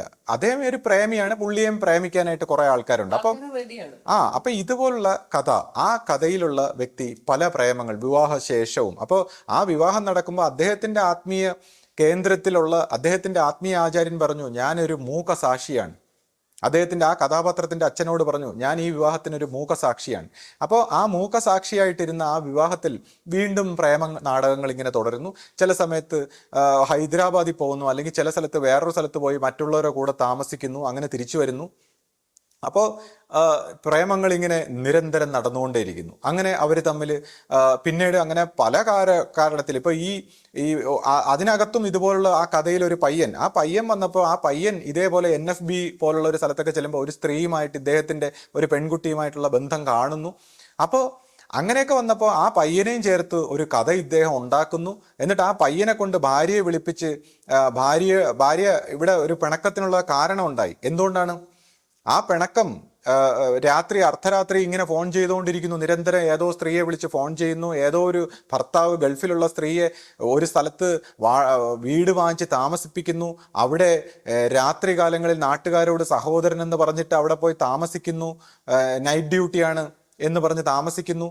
അപ്പോൾ അങ്ങനെയൊക്കെ നിരന്തരം പോയപ്പോൾ ഈ രാത്രി ഭാര്യ ഇതുപോലുള്ള കാര്യങ്ങളൊക്കെ കണ്ടുപിടിച്ചപ്പോൾ പിന്നെ ഭാര്യയെ പറഞ്ഞ് ശരിയാക്കണമെന്ന് പറഞ്ഞ് ആത്മീയത സംസാരിക്കുന്ന ഒരു പയ്യന് ഫോണും കൊടുത്ത് ഫോൺ വിളിപ്പിച്ച് സംസാരിപ്പിക്കുന്നു. അതിനുശേഷം ഇവർ തമ്മിൽ ഒരു ഇഷ്യൂ ഉണ്ടായി. അവരുടെ ആത്മീയ ഗുരുവിൻ്റെ അടുത്ത് എത്തുമ്പോൾ അവിടെ നിന്ന് തമ്മിൽ യോജിച്ച് പോകാൻ പറ്റാതെ ഇറങ്ങിപ്പോകുമ്പോൾ ആ ഗുരു പറയുന്നു, പോയി കാല് പിടിച്ച് തിരിച്ചു കൊണ്ടുവരാൻ പറയുമ്പോൾ വരുന്നില്ല. അതിനുശേഷം വീണ്ടും നിരന്തരം പല ആൾക്കാരെ കൊണ്ട് വിളിപ്പിക്കുന്നു, പല ആൾക്കാർ പോകുന്നു. അപ്പോൾ ഇതൊന്നും സ്വീകാര്യമല്ല. അപ്പോൾ അതിൻ്റെ ഇടയിൽ കള്ളക്കഥകൾ പറഞ്ഞ് പ്രചരിപ്പിക്കുന്നു. അതിനുശേഷം അവരുടെ കുട്ടികൾ വിളിച്ചു നോക്കുന്നു, അപ്പോഴും വരുന്നില്ല. കുട്ടികളെ പിന്നെ ഒരു കാലത്തും തിരിഞ്ഞു നോക്കിയിട്ടില്ല. ഈ കഥാപാത്രം ഒരു കാലത്തും തിരിഞ്ഞു നോക്കിയിട്ടില്ല. ഒരു ഒരു ഒരു രീതിയിൽ സംസാരിക്കാൻ പോലും താല്പര്യപ്പെടാത്ത വ്യക്തിത്വങ്ങൾ. അതിനുശേഷം ഈ പിന്നെ വർഷങ്ങൾക്ക് ശേഷം ഡൈവോഴ്സിന് കേസ് ഫയൽ ചെയ്യുന്നു. അപ്പോഴും അവരുടെ ആത്മീയ ആചാര്യൻ പറഞ്ഞു, അങ്ങനെയെങ്കിലും അവർ വരുന്നെങ്കിൽ വരട്ടെ. അങ്ങനെ വരുമ്പോൾ ഈ വ്യക്തിയോട് കേസിന് പോണ്ട എന്ന് പറയുന്നു അവരുടെ ആത്മീയ ആചാര്യൻ. കാരണം എന്താണെന്ന് വെച്ചാൽ അങ്ങനെയെങ്കിലും തിരിച്ചു വരുന്നെങ്കിൽ വരട്ടെ. അങ്ങനെ തിരിച്ചു വരാൻ പല ആവർത്തി അവസരം കൊടുത്തപ്പോഴും അദ്ദേഹത്തിന് വീണ്ടും വിവാഹം കഴിക്കേണ്ട സമയമായപ്പോൾ ഒന്ന് ഡൈവോഴ്സ് ചെയ്തിട്ട് പോകുന്നു. അതിനുശേഷം ഈ സ്ത്രീ വർഷങ്ങൾക്ക് ശേഷം ഈ സ്ത്രീ മറ്റൊരു വിവാഹം കഴിക്കുന്നു. അപ്പം ഇങ്ങനെ ഒരു കഥ ഞാൻ വായിക്കുകയുണ്ടായി. അപ്പം ഇതൊരു ഞാൻ ഈ അടുത്ത് വായിച്ചൊരു കഥയാണ്. അപ്പം ഇതേപോലത്തെ കഥകളിലുള്ള കഥാപാത്രങ്ങൾ, ഈ പടച്ചുവിടുന്ന കഥകൾ, അപ്പോൾ ഇതേപോലത്തെ കഥാപാത്രങ്ങളുള്ള ജീവിതങ്ങൾ നമ്മൾ ഒരുപാട് കണ്ടിട്ടുണ്ട്. അപ്പോൾ ഇപ്പോൾ കരൺ ജോസ് എന്ന് പറയുന്ന ഒരു വ്യക്തി, ഈ നമ്മൾ ഈ ചാനലിൽ പറയുന്ന വ്യക്തിക്ക് അദ്ദേഹത്തിനോട് ഭയങ്കര മതിപ്പ്. എന്തുകൊണ്ടാണ്? അദ്ദേഹത്തിനും ഇതേപോലുള്ള ജീവിതങ്ങൾ നയിക്കുന്ന വ്യക്തികളോടാണ് താല്പര്യം. ഇതുപോലുള്ള ഇങ്ങനെ കറങ്ങി നടന്ന ഒരു ആശ്രമ സ്വഭാവത്തിൽ അവിടുത്തെ ചെറുപ്പക്കാരെ മൊത്തം ഒരു പ്രേമ വൈബ്രേഷനിലേക്ക് എത്തിച്ച, പ്രേമ നാടകത്തിന്റെ വൈബ്രേഷനിലേക്ക് എത്തിച്ച എത്ര പേര് ഈ ചെറുപ്പക്കാരും അദ്ദേഹത്തിന്റെ കൂടെയുള്ള എല്ലാവർക്കും ഈ കഥകൾ അറിയാം. അദ്ദേഹത്തിന്റെ കൂടെ ഇതിലെല്ലാം പാർട്ടിസിപ്പേറ്റ് ചെയ്ത വ്യക്തികളും ഇവിടെ ഉണ്ട്. അപ്പം ഇങ്ങനെയുള്ള ചില കഥകൾ, ഈ കഥാപാത്രങ്ങളെ കുറിച്ചാണ് ഞാൻ പറയുന്നത്. ഇതിൽ ഞാൻ വായിച്ച ഈ കഥാപാത്രം, അപ്പൊ ഇതെങ്ങനെയാണ് ഇതേപോലുള്ള കഥാപാത്രങ്ങൾ ഉണ്ടാകുന്നത്? അപ്പൊ ഇതേപോലുള്ള കഥാപാത്രങ്ങൾ ഈ നോവലിലെ ഈ കഥയാണ് ഈ നമ്മൾ പറയുന്ന ഈ ചാനലിലെ വ്യക്തിക്ക് ഈ നോവലിലെ കഥാപാത്രത്തിനെയാണ് ഇഷ്ടം.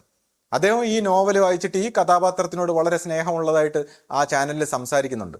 അപ്പം ഇങ്ങനെയുള്ള നോവലുകളും ഇങ്ങനെയുള്ള അനാവശ്യമായ നോവലുകളും കള്ളക്കഥകളും ജീവിതത്തിലെ കാപട്യങ്ങളും, എന്നിട്ട് ഈ വളരെ നല്ല രീതിയിൽ പെരുമാറുന്നു, തങ്കം പോലെ പെരുമാറുന്നു. അങ്ങനെ തങ്കം പോലെ പെരുമാറിയാൽ മതിയാ.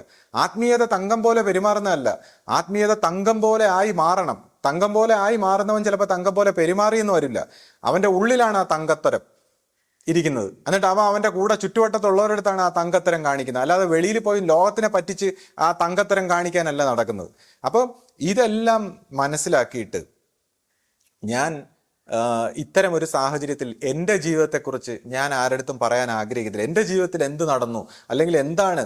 അപ്പം ഞാൻ പറയും, ഈ ശ്രീജിത്ത്, ഞാൻ നേരത്തെ പറഞ്ഞല്ലോ, ശ്രീജിത്ത് ഒരു പഞ്ചാരക്കുട്ടനോ അല്ലെങ്കിൽ ശ്രീജിത്ത് ഏറ്റവും നല്ലവനോ ഒന്നുമല്ല. ശ്രീജിത്ത് എല്ലാ നന്മയും ജീവിതത്തിലെ മനസ്സിൻ്റെ തിന്മയും കണ്ടവനാണ്. ശ്രീജിത്ത് ഒരു വൃത്തികെട്ടവൻ തന്നെയാണ്. പക്ഷെ ശ്രീജിത്ത് മാത്രമല്ല വൃത്തികെട്ടവൻ.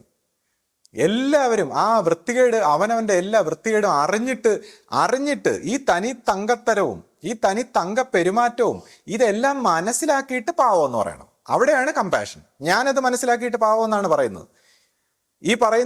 ഈ ചാനലിൽ പറയുന്ന അവൻ്റെ തരികിട മൊത്തം അവൻ തരികിടയാണ്. തനി തരികിട, കള്ളത്തരങ്ങളും കാപട്യങ്ങളും എല്ലാം വെച്ചിട്ട് ഇങ്ങനെ ധാർമ്മികതയും ആത്മീയതയൊക്കെ സംഭവിക്കുന്ന ഒരു തരികിട. അപ്പൊ ഈ തരികിട മൊത്തം മനസ്സിലാക്കിയിട്ട് ഈ ആത്മീയവാദികൾ പറയണം, അവൻ പാവം, അവൻ നല്ലതാണ്. അപ്പൊ അങ്ങനെ ആ തരികിട കാണിക്കുന്ന അവൻ്റെ ആത്മീയതയാണ് വേണ്ടതെങ്കിൽ അവൻ്റെ കൂടെ പോയി ചേർന്നോളണം. അതല്ല, ഈ തരികിടകളെല്ലാം പൊട്ടിച്ച് അതിൽ നിന്ന് മോചനപ്പെടുത്തി ആത്മാവിൽ നിന്ന് പരമാത്മാവിലേക്കാണ് പോകുന്നതെങ്കിൽ അനുഭവശാലിയായ ഒരു ഗുരുവിൻ്റെ പുറകെ പോകണം. അപ്പോൾ എന്നെ സംബന്ധിച്ച് ശ്രീജിത്ത് വൃത്തികെട്ടവൻ, അപ്പോൾ ബാക്കിയുള്ളവരുടെ വൃത്തികേടും കൂടെ എല്ലാവരും മനസ്സിലാക്കണം. പിന്നെ ഇത് കേട്ടവനും കണ്ടവനും ഈ കുറ്റം പറഞ്ഞവനും ഒക്കെ ഇതിലെല്ലാം അപലപിച്ചവനും ഈ മറ്റുള്ളവരെ കുറ്റം പറയുന്നവൻ്റെ എല്ലാവരുടെയും മനസ്സിൽ ഈ കുഴപ്പമുണ്ട്. ആത്മീയ രംഗത്ത് വരുമ്പോൾ എല്ലാവരും മനസ്സിലാക്കണം, ഈ കുറ്റം പറഞ്ഞവനും രസിച്ചവനും ഇപ്പോൾ ഇതേപോലുള്ളൊരു വിഷയങ്ങളൊക്കെ കണ്ടിട്ട് അതിന് നമ്മൾ കുറ്റം പറഞ്ഞാൽ തന്നെ ആ കർമ്മം നമ്മളിലേക്ക് വരും. അത് നമ്മൾ കണ്ട് ഇമാജിൻ ചെയ്താൽ നമ്മുടെ ജീവിതത്തിലേക്ക് ആ കാര്യം വരും. അപ്പോൾ കരുണയോടെ കാണാൻ പഠിക്കണമെന്നുള്ളതാണ്. ആരും മനഃപൂർവ്വം ഒരു വൃത്തികേടും പടച്ചു വെച്ചിട്ട് ജീവിക്കാൻ വേണ്ടി ഇറങ്ങി തിരിച്ചവരല്ല. എല്ലാ മനുഷ്യരും എത്ര വൃത്തികെട്ടവനായാലും നല്ലവനായാലും എല്ലാവരും അവൻ്റെ കർമ്മഗതിക്കനുസരിച്ച് നല്ല രീതിയിൽ ജീവിക്കാൻ തന്നെയാണ്, അവൻ്റെ അറിവിനനുസരിച്ച് ജീവിക്കാൻ തന്നെയാണ് ശ്രമിക്കുന്നത്. അപ്പോൾ എന്തെങ്കിലും ജീവിതത്തിൽ ഇങ്ങനെ സംഭവിക്കുമ്പോൾ അതിനെ ഇങ്ങനെ അങ്ങ് അപലപിച്ച്, അല്ല പുറമേക്കുള്ളവരെല്ലാം ചെയ്തോട്ടെ, പക്ഷെ ആധ്യാത്മിക രംഗത്ത് വരുമ്പോൾ ഇങ്ങനെ അങ്ങ് അപലപിച്ച് കള്ളക്കഥയും അവൻ പാവം എവൻ ഭയങ്കരം അവൻ അങ്ങനെയൊന്നും ജഡ്ജ് ചെയ്യേണ്ട ഒരു ആവശ്യമില്ല. എല്ലാവരുടെയും ആ കള്ളത്തരങ്ങളെല്ലാം ആത്മീയ രംഗത്ത് വരുന്നവർ ഇപ്പോൾ നമ്മുടെ പുറത്തൊന്നും വന്നിട്ടില്ലെങ്കിലും പ്രവൃത്തി പദത്തിലൊന്നും വന്നിട്ടില്ലെങ്കിലും മനസ്സ് പരിശോധിച്ചാൽ എല്ലാവർക്കും ഇതെല്ലാം മനസ്സിലാവും. ഇതെല്ലാം എല്ലാവരുടെയും മനസ്സിലുള്ളതാണ്. അതുകൊണ്ട് തന്നെയാണ് ഇത് പുറമേക്ക് കാണുമ്പോൾ നമ്മൾ ഇത്ര അപലപിക്കുന്നത്. അല്ലാതെ ഒരു ജ്ഞാനിയായ ഗുരു ഇങ്ങനെ അപലപിക്കുകയൊന്നുമില്ല. അദ്ദേഹത്തിന് കരുണയാണ് തോന്നുന്നത്. അപ്പോൾ നമ്മൾ ഈ അപലപിക്കുന്ന ഈ കള്ളത്തരങ്ങളും കാപട്യങ്ങളും ഈ മനസ്സിൻ്റെ കാര്യങ്ങളൊന്നും നിരീക്ഷിക്കാതെ ഇങ്ങനെ മറ്റുള്ളവരെ ഇങ്ങനെ പഴിചാരുമ്പോൾ ഉള്ള സുഖങ്ങളും അതെല്ലാം മാറ്റിവെച്ചിട്ട് എങ്ങനെ നന്മയായിട്ട് സത്യമായിട്ട് ധർമ്മമായിട്ട് ജീവിക്കാം അതിനെക്കുറിച്ച് ചിന്തിച്ചാൽ മതി. എനിക്ക് പറയാനുള്ളത്, ഈ വൃത്തികെട്ട ഈ നാറിയ സ്വഭാവങ്ങൾ ഓരോരുത്തരും മനസ്സിലാക്കിയിട്ട് ഈ നാറ്റങ്ങളിൽ നിന്നും അതിൻ്റെ മനസ്സിൻ്റെ നന്മയിൽ നിന്നും മാറി ബോധപൂർവ്വം ഉണർന്നു വരുമ്പോൾ ജീവന്റെ നന്മ, യഥാർത്ഥ നന്മ, ആ ജീവന്റെ വിറ്റ്നസ്സിലൂടെ യഥാർത്ഥ നന്മയിലൂടെ ആധ്യാത്മിക സായുജ്യത്തിലേക്ക് പരിണമിക്കാനാണ് നമ്മൾ ഓരോരുത്തരും പരിശ്രമിക്കേണ്ടത്. എനിക്കിപ്പോ ഇത്രയും കഥകളൊക്കെ ഇവിടെ കേട്ട സ്ഥിതിക്ക് ഇനിയിപ്പോ ഞാൻ ഇതിനെ കുറിച്ചൊന്നും കൂടുതൽ പറയുന്നില്ല. പക്ഷെ ഒരു കാര്യം എനിക്ക് പറയണം, അതായത് ഞാൻ ആരെയും ചതിച്ചിട്ടില്ല. ഞാനാണ് ചതിക്കപ്പെട്ടത്. അത് ഒരു പ്രാവശ്യമല്ല, 2, 3, 4 പ്രാവശ്യമാണ് ചതിച്ചത്. അപ്പൊ പലപ്പോഴും അഭിമന്യ ശിഷ്യപൂജിത തന്നെ എന്നോട് പറഞ്ഞു, മോൻ അതങ്ങ് ക്ഷമിച്ച് തിരിച്ച് വിളിക്കൂ. അങ്ങനെ പല പ്രാവശ്യവും ക്ഷമിച്ച് തിരിച്ച് വീട്ടിലേക്ക് വരുത്തുകയാണ് ചെയ്തത്. അങ്ങനെ വീണ്ടും അവസാനത്തെ പ്രാവശ്യം എന്ന് പറയുന്നത് ഭയങ്കരമായ ചതിയും ചെയ്തിട്ട് ഇവിടെ നിന്ന് പോയിട്ടും വീണ്ടും അഭിമന്യ ശിഷ്യപൂജിത പറഞ്ഞത് കൊണ്ടും നമ്മൾ വീണ്ടും ഒരു കുടുംബമല്ലേ പോട്ടെ എന്ന് വിചാരിച്ചിട്ട് വീണ്ടും എല്ലാം ക്ഷമിക്കാം, കുഴപ്പമില്ല, ഇനി പുതിയതായിട്ട് ജീവിക്കാം എന്ന് പറഞ്ഞ് വീണ്ടും വിളിക്കുകയാണ്. പലരെയും അയച്ചു വിളിപ്പിച്ചു.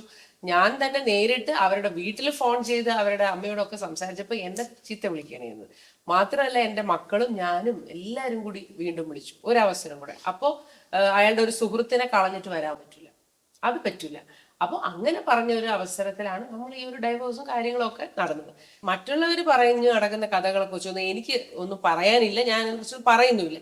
പക്ഷെ ഒരു കാര്യം ഞാൻ ഇയാളോട് പറയാണ്, ഇതിൽ ഗുരുവിന്റെ പേര് നിങ്ങൾ വലിച്ചഴക്കരുത്. കാരണം ഗുരു ഒരുപാട് പ്രാവശ്യം അവസരം അയാൾക്ക് കൊടുക്കുകയാണ് ചെയ്തത്, എന്നെ കൊണ്ട് കൊടുപ്പിക്കുകയാണ് ചെയ്തത്. കാരണം സ്വാഭാവികമായിട്ട് രീതിയിൽ ആരും ഇത് കൊടുക്കാൻ പറയില്ല. പക്ഷെ ഗുരുവിന്റെ ആ കാരുണ്യം കൊണ്ട് ഗുരു വീണ്ടും വീണ്ടും അവസരം എന്നെ കൊണ്ട് തന്നെ കൊടുപ്പിച്ചു. പക്ഷെ അത് തട്ടിക്കളഞ്ഞിട്ട് പോയത് നമ്മുടെ തെറ്റല്ലല്ലോ. അപ്പൊ അത് മാത്രമേ എനിക്ക് ഇവിടെ പറയാനുള്ളൂ. അപ്പൊ ഏതായാലും ഈ അവിഹിതം കേൾക്കാൻ ആഗ്രഹിച്ച വ്യക്തിക്ക്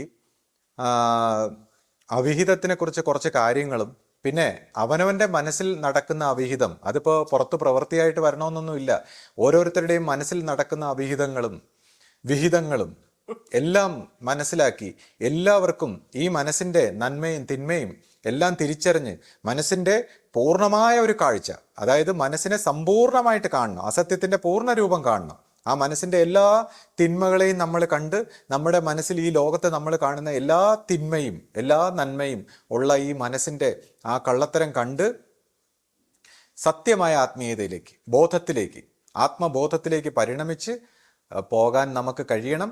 അപ്പോൾ ഈ മനസ്സിൻ്റെ കുറച്ച് നന്മ മാത്രം, അല്ലെങ്കിൽ കുറച്ച് എന്തെങ്കിലും ആത്മീയതയൊക്കെ കണ്ടിട്ട് ആശ്രമങ്ങളെയും ഗുരുക്കന്മാരെയൊക്കെ പഠിപ്പിക്കാൻ വരുന്ന കുറച്ച് ആൾക്കാരുണ്ട്. അപ്പോൾ അതിനെക്കുറിച്ചൊക്കെയുള്ള കാര്യങ്ങൾ നമുക്ക് മറ്റൊരു വീഡിയോയിൽ സംസാരിക്കും. ഇപ്പോൾ പുതിയ ഒരു ചാനലിലൊക്കെ കുറച്ച് ആൾക്കാർ വന്ന് മനസ്സിൻ്റെ കുറച്ച് എന്തൊക്കെയോ നന്മകളൊക്കെ കണ്ടിട്ട് പിന്നെ ഇതേപോലെ മനസ്സിൻ്റെ ശരിയായ വശങ്ങളൊന്നും കാണാത്ത ആൾക്കാർ, അതായത് നമ്മളിപ്പോൾ എന്ത് മേഖലയിലായാലും നല്ല MSc PhD ഒക്കെ എടുത്തവരാണ് സയൻസും മറ്റു കാര്യങ്ങളും ഒക്കെ സംസാരിക്കുന്നത്. അപ്പോൾ ആധ്യാത്മിക രംഗത്ത് മാത്രം ഒന്നും പഠിക്കാത്തവന്മാർക്കെല്ലാം വന്നങ്ങ് സംസാരിക്കാമെന്നാണ് വിചാരിച്ചേക്കുന്നത്. പക്ഷേ ആധ്യാത്മിക രംഗത്ത് അങ്ങനെയല്ല. മനസ്സിൻ്റെ സമൂലമായ ഒരു ഉൾക്കാഴ്ച നേടി ആത്മബോധത്തിലേക്ക് വികസിക്കുന്ന വ്യക്തികളാണ് ആധ്യാത്മിക വിഷയങ്ങൾ സംസാരിക്കേണ്ടത്. അത് അറിഞ്ഞൂടാത്ത വ്യക്തികൾ അത് അറിഞ്ഞവരുടെ കൂടെ പോയി നിന്ന്, അല്ലെങ്കിൽ അനുഭവിച്ചവരുടെ കൂടെ പോയി നിന്ന് പഠിക്കാനുള്ള ഒരു വിവേകം കാണിക്കണം. അപ്പോൾ നമുക്ക് ശരിയായ ആധ്യാത്മിക വിഷയങ്ങളുമായിട്ട് മറ്റ് വീഡിയോകളിൽ കാണാം. പിന്നെ ഇതേപോലുള്ള വ്യക്തികൾ നടത്തുന്ന കള്ളപ്രചരണങ്ങളോ അല്ലെങ്കിൽ ഇനി ഇതിന് മറുപടിയായിട്ട് അദ്ദേഹം കോടതി ഭാഷയിൽ ഇതിനെയൊക്കെ പിന്നെ മാറ്റിമറിക്കുന്ന കള്ളക്കഥകളും നമ്മൾ പറഞ്ഞതിന് പൊടിപ്പും തെങ്ങലും വെച്ച് പുതിയ കഥകളും കഥയ്ക്ക് മേൽ കഥകളും വൃത്തികേടിന് മേൽ വൃത്തികേടും ഒക്കെ ആയിട്ട് പല രീതിയിലുള്ള ആട്ടങ്ങൾ കാണും. അപ്പം ഇതിനെയൊക്കെ ഒരു പൈശാചിക കഥകളായിട്ട് കണ്ട് നമ്മളെല്ലാവരും കളയണം. കാര്യം ഇതിനൊന്നും നമ്മൾ എല്ലാത്തിനും മറുപടി കൊടുക്കാൻ നിൽക്കേണ്ട കാര്യമില്ല. ഇതൊക്കെ പൈശാചികങ്ങൾ കിടന്നിങ്ങനെ പല ആട്ടവും പേക്കൂത്തുകളും നടത്തും. അപ്പോൾ അതൊന്നും കണ്ട് പരിഭ്രമിക്കാതെ എല്ലാവർക്കും ശരിയായ ഒരു ആധ്യാത്മിക വഴിയിലേക്ക് സഞ്ചരിക്കാൻ കഴിയട്ടെ എന്ന് ആശംസിക്കുന്നു. പിന്നെ ആർക്കെങ്കിലും ഇതിലൊക്കെ കണ്ടിട്ട് എന്തെങ്കിലും ദുഃഖമോ വിഷമമോ അല്ലെങ്കിൽ മനസ്സിൽ നിന്ന് എന്തെങ്കിലുമൊക്കെ തോന്നുന്നുണ്ടെങ്കിൽ അവനവൻ്റെ മനസ്സിനെ ഒബ്സർവ് ചെയ്ത് നിരീക്ഷിച്ച് അത് വേദനയോ സുഖമോ ദുഃഖമോ എന്തായാലും അതും മനസ്സിൻ്റെ ഒരു കള്ളത്തരമാണെന്ന് കണ്ട് അവനവൻ്റെ ഈശ്വരനിൽ, ദൈവത്തിൽ, ഗുരുവിൽ സമർപ്പിച്ച് അതിൽ നിന്ന് കഴുകി മോചനം നേടി പുതിയ ഒരു ജീവിതം നയിക്കാൻ ഓരോരുത്തർക്കും പ്രാപ്തി ഉണ്ടാകട്ടെ എന്ന് പ്രാർത്ഥിച്ചുകൊണ്ട് നിർത്തുന്നു. സദ്ഗുരുവേ ശരണം. സദ്ഗുരുവേ ശരണം.